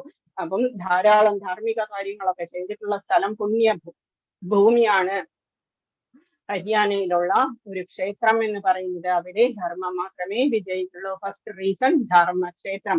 രണ്ടാമത്തേത് ദിവ്യമായ രഥം. ആര് കൊടുത്തതാണ് രഥം എന്ന് പറയുന്നത്? അഗ്നി ഭഗവാൻ കൊടുത്തതാണ്. അഗ്നി ഭഗവാൻ എന്തുകൊണ്ടാണ് അത് ഗിഫ്റ്റ് ചെയ്തത്? ഒരു രാജാവ് ഉണ്ടായിരുന്നു. ആ രാജാവ് 12 വർഷത്തോളം ഒരു യാഗം ചെയ്തു. ആ യാഗത്തില് ധാരാളം നെയ്യിട്ടിട്ട് ആഹുതിയെല്ലാം കൊടുത്തു കഴിഞ്ഞപ്പോഴേക്കും അഗ്നിക്ക് അജീർണം പിടിപെട്ടു. ഇത്രയും 12 വർഷത്തോളം ഈ നെയ്യ് സേവിച്ച് അജീർണം പിടിപെട്ടപ്പോ ബ്രഹ്മദേവനോട് പോയി ചോദിച്ചു, എന്താ ചെയ്യേണ്ടത്, ഔഷധം എന്താണ് എന്ന് ചോദിച്ചപ്പോ ബ്രഹ്മദേവൻ പറഞ്ഞു, ഖാണ്ഡവം എന്ന് പറഞ്ഞ വനം, അതിലുള്ള എല്ലാ ജീവികളോടും കൂടി കഴിക്കുക, ദഹിപ്പിക്കുക, എന്നിട്ട് നിന്റെ അജീർണം മാറിക്കോളും എന്ന് പറഞ്ഞു. ആ സമയത്ത് എന്താ ചെയ്തത്, അവിടെ ഇതുണ്ടായിരുന്നു, തക്ഷകൻ ഉണ്ടായിരുന്നു. അപ്പം ഇന്ദ്രന്റെ ഫ്രണ്ടാണ് തക്ഷകൻ എന്ന് പറയുന്നത്. അവരുടെ ഫാമിലി ഉണ്ടായിരുന്നു. അവരെ എല്ലാം ദഹിപ്പിക്കാൻ പോയ സമയത്ത് ഇന്ദ്രൻ എന്ത് ചെയ്തു, മഴ വർഷിച്ചു. ഇന്ദ്രൻ മഴയുടെ ദേവനാണ്. അപ്പൊ മഴ വർഷിച്ചു. അപ്പൊ അഗ്നിക്ക് ഇതൊന്നും കഴിക്കാൻ പറ്റിയില്ല. അപ്പൊ ആ സമയത്ത് കൃഷ്ണനെയും അർജുനനെയും കണ്ടപ്പോ പോയി ഹെൽപ്പ് ചോദിച്ചു അഗ്നി ഭഗവാൻ ഹെൽപ്പ് ചെയ്തു അർജുനനും കൃഷ്ണനും കൂടിയിട്ട്. ആ സമയത്താണ്, അതിനുശേഷമാണ് അഗ്നി ഭഗവാൻ ഈ രാവണ യുദ്ധത്തിലുണ്ടായിരുന്ന അതേ രഥമാണ്, അതേ കപിധ്വജമാണ്, അതിന്റെ മുകളിൽ ഹനുമാൻ സ്വാമി ആയിരിക്കുന്നത്, അതേ രഥം കൊണ്ടുവന്ന് അർജുനന് കൊടുത്തത്. എന്നിട്ട് അതേ സമയത്താണ് ഗാണ്ഡീവം എന്ന് പറയുന്ന വില്ലും ഒരിക്കലും അമ്പൊടുങ്ങാത്ത ആവനാഴി 2 എണ്ണവും വരുണ ഭഗവാനോട് പറഞ്ഞിട്ട് അഗ്നി ഭഗവാൻ കൊടുപ്പിച്ചത്. അതുപോലെ തന്നെയാണ് ശംഖും, ഈ ദേവദത്തം എന്ന് പറഞ്ഞ ശംഖും കാണ്ഡവും ദഹിപ്പിക്കാൻ പോയ സമയത്ത് അതിൽ നിന്ന് രക്ഷിച്ച മയാസുരൻ കൊടുത്തതാണ് ദേവദത്തം എന്ന് പറഞ്ഞ ശംഖും. ഓക്കെ, ഇത്രയൊക്കെയാണ് അതിന്റെ ഫസ്റ്റ് റീസൺസ്. ധർമ്മക്ഷേത്രം, ദിവ്യമായ രഥം, കപിധ്വജം, ഹനുമാൻ സ്വാമിയാണ് അതിലിരിക്കുന്നത്. ഹനുമാൻ സ്വാമി ഉള്ളിടത്ത് ശ്രീരാമചന്ദ്രനും ലക്ഷ്മണനും സീതാദേവിയും എല്ലാവരും ഉണ്ടാകും. അവരുള്ളിടത്ത് ഒരിക്കലും പരാജയം ഉണ്ടാവില്ല. പിന്നെ ശംഖനാദം, ഭഗവാന്റെ പാഞ്ചജന്യവും ദേവദത്തവും എല്ലാം ഊതുന്നിടത്ത് രാജയും ഉണ്ടാവില്ല. ഗാണ്ഡീവം നമ്മൾ പറഞ്ഞു, ത്യക്ത ജീവിത എന്ന് പറഞ്ഞ ധാരാളം 2 സൈഡിലും ധാരാളം പടയാളികളുണ്ട്. അവരവരുടെ ജീവിതം രാജാവിന് വേണ്ടിയിട്ട് അല്ലെങ്കിൽ രാജ്യത്തിന് വേണ്ടിയിട്ട് കൊടുക്കാൻ റെഡി ആയിട്ടുള്ളത് അവരെല്ലാവരും ഒരു റീസൺ ആണ്. പിന്നെയുള്ളത് മോക്ഷദാ ഏകാദശിയാണ്. മോക്ഷദാ ഏകാദശിയുടെ ദിവസം ധർമ്മത്തിനാണ് വിജയം സംഭവിക്കുക. പിന്നെയുള്ളത് ഋഷികേശനാണ്. ഭഗവാൻ കൃഷ്ണനുള്ളിടത്ത് ഭാഗ്യലക്ഷ്മി ഉണ്ടാവും, ഭഗവാന്റെ ഭാര്യയായിട്ടുള്ള ഭാഗ്യലക്ഷ്മി ഉണ്ടാവും. ഇത്രയുമാണ്. ഇവരെല്ലാം ഉള്ളിടത്ത് ഒരിക്കലും പരാജയം ഉണ്ടാവില്ല. 9 റീസൺസ് മനസ്സിലായി എന്ന് വിചാരിക്കുന്നു. ധർമ്മക്ഷേത്രം, ദിവ്യമായ രഥം, കപിധ്വജം, ശംഖനാദം, ഗാണ്ഡീവം, ത്യക്തജീവിത, മോക്ഷദ ഏകാദശി, ഭാഗ്യലക്ഷ്മി, ഋഷികേശ. കുറച്ചും കൂടി ഒരു ഫാസ്റ്റ് ആയിട്ട് പോകണം, നമ്മൾ കഴിയാറായി. എന്നാലും 8:58 ആയി. നമ്മൾ ഭഗവത്ഗീത നൽകുന്ന വിദ്യ എന്താണ്? നാം നമ്മുടെ ശരീരം കൊണ്ടല്ല പ്രവർത്തിക്കുന്നത്, മനസ്സുകൊണ്ടും ബുദ്ധി കൊണ്ടുമാണ്. ആകയാൽ അതുകൊണ്ട് നമ്മളുടെ മനസ്സും ബുദ്ധിയും ഭഗവത് സ്മരണയിൽ വ്യാപൃതമാകുമ്പോൾ സ്വാഭാവികമായും നമ്മുടെ ഇന്ദ്രിയങ്ങളും സേവനത്തിൽ മുഴുകും. നമ്മളുടെ മനസ്സ് ഭഗവാനിൽ ഉണ്ടെങ്കിൽ മാത്രമേ നമ്മളുടെ കൈകളും കാലുകളും എല്ലാം അതിനു വേണ്ടിയിട്ട് വർക്ക് ചെയ്യുള്ളൂ. അതിനു വേണ്ടിയിട്ടാണ് ആ ഭക്തി എന്ന് പറയുന്നത് വരാൻ വേണ്ടിയിട്ടാണ് നമ്മൾ ഭഗവത്ഗീത വായിക്കുന്നത് അല്ലെങ്കിൽ പഠിക്കുന്നത്. നമ്മൾ ഉപരിപ്ലവമായി ഇന്ദ്രിയ പ്രവർത്തികൾ ഒന്ന് തന്നെയായിരിക്കുമെങ്കിലും അവബോധം മാറിയിരിക്കും. നമ്മളുടെ ഉള്ളിൽ നമ്മൾക്കറിയാം കൃഷ്ണനാണ് നമ്മളുടെ ഇന്ദ്രിയങ്ങളുടെ എല്ലാം നാഥൻ. നമ്മളെ എല്ലാം ചലിപ്പിക്കുന്നത് ആരാണ്? ഭഗവാനാണ്. നമ്മളുടെ കയ്യും കാലും നമ്മളുടെ ജന്മവും എല്ലാം ഭഗവാന് വേണ്ടിയിട്ടാണ് എന്ന് നമ്മൾക്ക് മനസ്സിലാകും. എങ്ങനെ മനസ്സും ബുദ്ധിയും ഭഗവത് സ്മരണയിൽ നിർത്താം എന്ന് ഭഗവത്ഗീത പഠിപ്പിക്കുന്നു. ഇത് ഭഗവത് സാമ്രാജ്യത്തിലേക്ക് ഒരാളെ താൻ മാറ്റും. ഭഗവത്ഗീത പഠിക്കുന്നവർക്ക് പുനർജന്മന വിദ്യതേ എന്ന് പറഞ്ഞിട്ടുണ്ട്. എന്തുകൊണ്ടാണ് നമ്മൾ ഇതെല്ലാം പഠിക്കേണ്ടത്? ഭഗവാൻ തന്നെ പറയുന്നു, ജന്മകർമ്മ ശമേ ദിവ്യം ഏവം യോ വ്യതിതത്വദേഹം പുനർജന്മ നൈതി മാമേതി സൗർജന. ദിവ്യമായ എന്റെ കർമ്മവും എന്റെ ജന്മവും എല്ലാം സംസാരിക്കുന്നത് ആരാണോ, പഠിക്കുന്നത് ആരാണോ, അവർക്ക് പുനർജന്മം ഉണ്ടാകുന്നില്ല. ഭഗവാന്റെ കൈവെള്ളയിലാണ് ഭഗവാൻ കൊണ്ട് നടക്കുക. ഭക്തനെ എപ്പോഴും ഭഗവാന്റെ കൈവെള്ളയിൽ, അത്രത്തോളം പ്രഷ്യസ് ആയിട്ടുള്ള ജുവൽ ആയിട്ടാണ് ഭഗവാൻ ഓരോ ഭക്തനെയും കാണുന്നത്. അതുകൊണ്ട് തന്നെയാണ് നമ്മള് ഭഗവത്ഗീത ഭഗവാന്റെ മുഖപത്മത്തിൽ നിന്നും വന്നിട്ടുള്ള അമൃതാണ്. അമൃത് സേവിച്ചാൽ എന്താണ് ഫലം?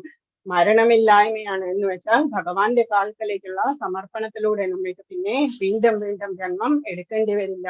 ജന്മ മൃത്യു ജരാവ്യാധി എന്ന് പറയുന്ന ആ ദുരിതത്തിൽ നിന്നും നമ്മൾക്ക് മോക്ഷമാണ് സംഭവിക്കുക. നമ്മളുടെ ജന്മം സഫലമാകുന്നതിന് വേണ്ടിയിട്ടാണ് നമ്മൾ ഭഗവത്ഗീത വായിക്കേണ്ടത്. ഇനി ഭഗവത്ഗീത മഹാത്മ്യം എന്ന് പറയുന്നത് പത്മപുരാണത്തിൽ പറഞ്ഞിരിക്കുന്നു.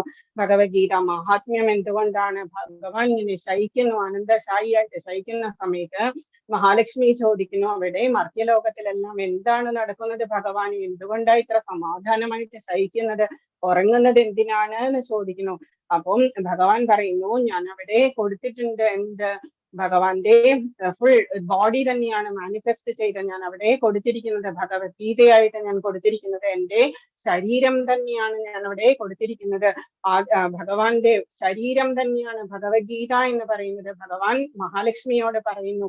ആദ്യത്തെ 6 ലെസൺസിന്റെ മഹാത്മ്യം ഭഗവാൻ മഹാലക്ഷ്മിക്ക് പറഞ്ഞു കൊടുക്കുന്നു. അതിനുശേഷമുള്ള ബാക്കിയുള്ള ലെസൺസ് എല്ലാം ശിവഭഗവാനാണ് പാർവതിക്ക് പറഞ്ഞു കൊടുക്കുന്നതായിട്ടാണ് പത്മപുരാണത്തിൽ തന്നിരിക്കുന്നത്. ഇപ്പൊ ഭഗവാൻ പറയുന്നു, ആദ്യത്തെ 5 ലെസൺസ് എൻ്റെ തലയാണ്, ശിരസ്സാണ്. ബാക്കിയുള്ള 10 ലെസൺസ് എൻ്റെ കൈകളാണ്. പിന്നെ 16ാമത്തെ ലെസൺ എൻ്റെ നാഭിയാണ്, വയറാണ്. ബാക്കിയുള്ള 2 ലെസൺസ് 17ഉം 18ഉം ലെസൺസ് എൻ്റെ കാലുകളാണ്. അപ്പൊ ഞാൻ തന്നെയാണ് മാനിഫെസ്റ്റ് ചെയ്തിരിക്കുന്നത് ഭഗവത്ഗീതയായിട്ട്. ഭഗവാന്റെ ഓരോരോ അംഗങ്ങളാണ് നമ്മൾ വായിക്കുന്ന ഓരോ ലെസൺസ്. നമ്മൾ ഇന്ന് ഒരു ശിരസ്സാണ് നമ്മൾ ഇന്ന് പഠിച്ചിരിക്കുന്നത്. അപ്പം ഭഗവാൻ പറയുന്നു, എൻ്റെ ഈ ഭഗവത്ഗീത പഠിക്കുന്നിടത്ത് പാപമൊന്നും നിൽക്കില്ല, അതുകൊണ്ട് തന്നെ അവർക്ക് വൈകുണ്ഠ പദപ്രാപ്തിയാണ് ഫലം എന്ന് പറയുന്നു. എന്നിട്ട് കൂടുതൽ ചോദിച്ചപ്പോഴേക്കും മഹാലക്ഷ്മിയോട് ഭഗവാൻ പറയുന്നു, സുശർമ്മനെ പറ്റി കേട്ടിട്ടില്ലേ ദേവി എന്ന് ചോദിക്കുന്നു. ആരാണ് സുശർമ്മൻ എന്ന് ചോദിച്ചപ്പോ ദേവിയോട് ഭഗവാൻ പറയുന്നു, സുശർമ്മൻ എന്ന് പറഞ്ഞ ഒരു വളരെ മോശമായിട്ടുള്ള ക്യാരക്ടറുള്ള ഒരു ബ്രാഹ്മണൻ ഉണ്ടായിരുന്നു. ബ്രാഹ്മണ്യത്തിന്റെ യാതൊരു ലക്ഷണങ്ങളും ഇല്ലാത്ത, ഫാമിലിയിൽ ആരും ഒന്നും പഠിച്ചിട്ടില്ല, ശാസ്ത്രങ്ങളൊന്നും പഠിച്ചിട്ടില്ല, ബ്രാഹ്മണ്യത്തിന്റെ യാതൊരു കാര്യങ്ങളും സന്ധ്യാവന്ദനം പോലെയുള്ളതൊന്നും ചെയ്യാറില്ല, എല്ലാ ദുശീലങ്ങളുമുള്ള ഒരു ചീത്ത ഒരു ബ്രാഹ്മണൻ ഉണ്ടായിരുന്നു സുശർമ്മൻ. അയാള് ഇലകളൊക്കെ വെച്ചിട്ടാണ് അയാള് ജീവിച്ചിരുന്നത്. ഏതെങ്കിലും പറമ്പിൽ പോയിട്ട് തിന്നാനുള്ള ഇലക്കറികൾക്ക് വേണ്ടിയിട്ടുള്ള ഇലകളൊക്കെ ശേഖരിച്ച് വിറ്റിട്ടാണ് അയാള് ജീവിച്ചിരുന്നത്. പക്ഷെ വളരെ മോശമായിട്ട് കള്ളു കുടിക്കുക, വേണ്ടാത്ത ശീലങ്ങളെല്ലാം ഉള്ള ഒരു ബ്രാഹ്മണൻ. അയാൾ അവസാനം ഒരു ദിവസം ഒരു സന്യാസിയുടെ ആശ്രമത്തിൽ ഉണ്ടായിരുന്ന ചീരയെല്ലാം പറിച്ചെടുക്കുന്ന സമയത്ത് അയാള് സർപ്പദംശനം വേണ്ടിയിട്ട് അയാള് മരിച്ചുപോയി. ആസ് യൂഷ്വൽ അയാള് ഇവിടെ എത്തി, യമധർമ്മന്റെ അടുത്തെത്തി, നരകത്തിലെത്തി. ധാരാളം വർഷം നരകവാസം ചെയ്തതിനു ശേഷം അവസാനം പാപങ്ങളെല്ലാം ഒരുമാതിരി തീർന്നു കഴിഞ്ഞപ്പോഴേക്കും അയാൾക്കൊരു കാളയുടെ ശരീരം കിട്ടി. കാളയുടെ ശരീരം കിട്ടിയപ്പോഴും അയാളുടെ പ്രാരബ്ധം തീർന്നിട്ടില്ല. ധോബിയാണെങ്കിലോ ഈ കാളയെ വളരെയധികം സാധനങ്ങളൊക്കെ വെച്ച് കെട്ടി, പുറത്ത് വെച്ച് കെട്ടിയിട്ട് വളരെയധികം ജോലി ചെയ്യിക്കും. അതിനനുസരിച്ച് ഫുഡൊന്നും കൊടുക്കില്ല. ഇങ്ങനെ ധാരാളം ലോഡ് കെട്ടി വെച്ചൊരു ദിവസം മാർക്കറ്റിലൂടെ പോകുന്ന സമയത്ത് ഈ കാള കാല് തെറ്റി താഴെ വീണു എന്ന് പറഞ്ഞപ്പോൾ അതിന് മരണസമയമായി. അത്രത്തോളം അതിന് ഫുഡൊന്നും കൊടുത്തിട്ടില്ല. അപ്പൊ അവിടെ ഉണ്ടായിരുന്ന എല്ലാവരും വളരെയധികം വിഷമിച്ചു ഈ കാഴ്ച കണ്ടിട്ട്. മാർക്കറ്റിലുണ്ടായിരുന്നവര് ഒരു നല്ല മനുഷ്യൻ പറഞ്ഞു, ഈ കാളയ്ക്ക് ഞാൻ എൻ്റെ പുണ്യകർമ്മങ്ങളെല്ലാം ഞാൻ ദാനം ചെയ്തിരിക്കുന്നു, ഇതിന് മോക്ഷപ്രാപ്തി അല്ലെങ്കിൽ ഭഗവത് പദപ്രാപ്തി ഉണ്ടാവട്ടെ എന്ന് പറഞ്ഞു, നല്ല മരണം ഉണ്ടാവട്ടെ എന്ന് പറഞ്ഞു. ഇത് കണ്ടപ്പോഴേക്കും അവിടെ ഉണ്ടായിരുന്ന എല്ലാ ആളുകളും അവരവര് ചെയ്ത ഏതെങ്കിലും ഒരു നല്ല കാര്യത്തിന്റെ പുണ്യഫലം ആ കാളയ്ക്ക് കൊടുത്തു. അങ്ങനെ നിന്നിരുന്ന സ്ഥലത്ത് ഒരു പ്രോസ്റ്റിറ്റ്യൂട്ട് ഉണ്ടായിരുന്നു, ഒരു ചീത്ത സ്ത്രീ ഉണ്ടായിരുന്നു. അവര് വിചാരിച്ചു, ഞാൻ ഇന്നോളം ഒരു നല്ല കാര്യം ചെയ്തിട്ടില്ല, എന്നാലും എന്തെങ്കിലും നല്ല കാര്യം എന്നെ ഉണ്ട് എന്നുണ്ടെങ്കിൽ അത് ഇതിന് നന്നാവട്ടെ എന്ന് പറഞ്ഞു. ആ സമയത്ത് തന്നെ കാളയുടെ ജീവനും പോയിട്ട് അതിന് ഇത് നല്ലൊരു ശരീരം കിട്ടി. യമധർമ്മൻ പറഞ്ഞു, നിനക്ക് ആ വേശ്യ സ്ത്രീ കൊടുത്തിട്ടുള്ള ആ ഒരു പുണ്യകർമ്മത്തിന്റെ ഫലമായിട്ടാണ് നിനക്ക് ബ്രാഹ്മണ ജന്മം കിട്ടിയിരിക്കുന്നത് എന്ന് പറഞ്ഞു. അവസാനം ഈ ബ്രാഹ്മണൻ അന്വേഷിച്ചു പോയി, ആ സ്ത്രീ എവിടെയായിരിക്കുന്നത്, എന്താണ് പുണ്യം ചെയ്തിരിക്കുന്നത് എന്നറിയാൻ വേണ്ടിയിട്ട് അന്വേഷിച്ചു പോയിട്ട് കണ്ടുപിടിച്ചപ്പോഴേക്കും അവരോട് ചോദിച്ചു, എന്ത് പുണ്യഫലമാണ്, ഞാനാണ് ആ കാളയായിട്ട് ജനിച്ചത്, എന്താണ് നിങ്ങൾ എനിക്ക് തന്നത് എന്ന് ചോദിച്ചു. അപ്പൊ അവര് പറഞ്ഞു, എന്റെ വീട്ടിലൊരു തത്തയുണ്ട്, ആ തത്ത കുറച്ച് ശ്ലോകങ്ങളൊക്കെ ചൊല്ലും, അത് കേട്ട ഫലമാണ് ഞാൻ നിനക്ക് തന്നത് എന്ന് പറഞ്ഞു. തത്തയോട് ചോദിച്ചു, എന്താണ് നീ പാടുന്നത് എന്ന് ചോദിച്ചു. അപ്പൊ തത്ത പറഞ്ഞു, കഴിഞ്ഞ ജന്മത്തിൽ ഞാനൊരു സ്കോളറായിരുന്നു, വളരെ നന്നായിട്ട് പഠിച്ചിരുന്ന ഒരു വ്യക്തിയായിരുന്നു, പക്ഷേ എൻ്റെ ഒരു ദുശ്ശീലം ഉണ്ടായിരുന്നു എല്ലാവരെയും കളിയാക്കുക എന്നുള്ളത്. അതിന്റെ ഫലമായിട്ട് ഞാനൊരു തത്തയായിട്ട് ജനിച്ചു. തത്തയായിട്ട് ജനിച്ച് എൻ്റെ അച്ഛനമ്മമാരൊക്കെ മരിച്ചുപോയി. എന്നിട്ട് ഞാൻ അവിടെ വെയിലത്ത് കിടന്നിരുന്ന സമയത്ത് കുറച്ച് ഋഷിമാരെന്നെ രക്ഷിച്ചു. എന്നിട്ട് ഋഷിമാര് കൊണ്ടുപോയിട്ട് കൂട്ടിലടച്ചു. കൂട്ടിലടച്ചതിന്റെ താഴെ ഇരുന്നിട്ട് ഋഷികുമാരന്മാരൊക്കെ ഇരുന്ന് ഭഗവത്ഗീത ഫസ്ലത്തിലിരുന്ന് പഠിക്കുന്നുണ്ടായിരുന്നു. പഠിക്കുന്നതിന്റെ അത് കേട്ട് ഞാനത് പഠിച്ചു. എന്നിട്ട് ഒരു ദിവസം ഒരു കള്ളൻ എന്നെ മോഷ്ടിച്ചു. എന്നിട്ട് ഈ സ്ത്രീക്ക് വിറ്റു. എന്നിട്ട് അവരുടെ വീട്ടിലിരുന്നിട്ട് ഞാൻ ഈ ഗീത ഫസ്റ്റ് ലെസനാണ് ഞാൻ വായിച്ചുകൊണ്ടിരുന്നത്. ആ ഫലമാണ് ഇവര് നിനക്ക് കൊടുത്തത് എന്ന് പറഞ്ഞു. അങ്ങനെ 3 ആൾക്ക് മനസ്സിലായി ഭഗവത്ഗീതയുടെ ഫസ്റ്റ് ലെസന്റെ മഹാത്മ്യം. ഈ സ്റ്റോറി പത്മപുരാണത്തില് ഭഗവാൻ മഹാലക്ഷ്മിക്ക് പറഞ്ഞു കൊടുക്കുന്നതായിട്ടാണ് നമ്മള് ഇപ്പൊ കേട്ടുകൊണ്ടിരിക്കുന്നത്. ഓക്കെ, നമ്മളുടെ ക്ലാസ് ഇന്ന് ഇത്രയായിരുന്നു. മനസ്സിലായി എന്ന് വിചാരിക്കുന്നു. ഹരേ കൃഷ്ണ കൃഷ്ണ കൃഷ്ണ ഹരേ ഹരേ, ഹരേ രാമ രാമ രാമ ഹരേ ഹരേ. ഹരേ കൃഷ്ണ എവരിബഡി. ഹരേ കൃഷ്ണ മാം. ഹരേ കൃഷ്ണ. എന്തെങ്കിലും ഡൗട്ട്സ് ചോദിക്കാം, അതല്ലെങ്കിൽ സൂര്യ മാതാജി ക്രിസ്റ്റിനെ പറ്റി പറഞ്ഞു തരും. ഹരേ കൃഷ്ണ. ആർക്കെങ്കിലും എന്തെങ്കിലും ഡൗട്ട്സ് ഉണ്ടെങ്കിൽ വേഗം ചോദിച്ചോളൂ.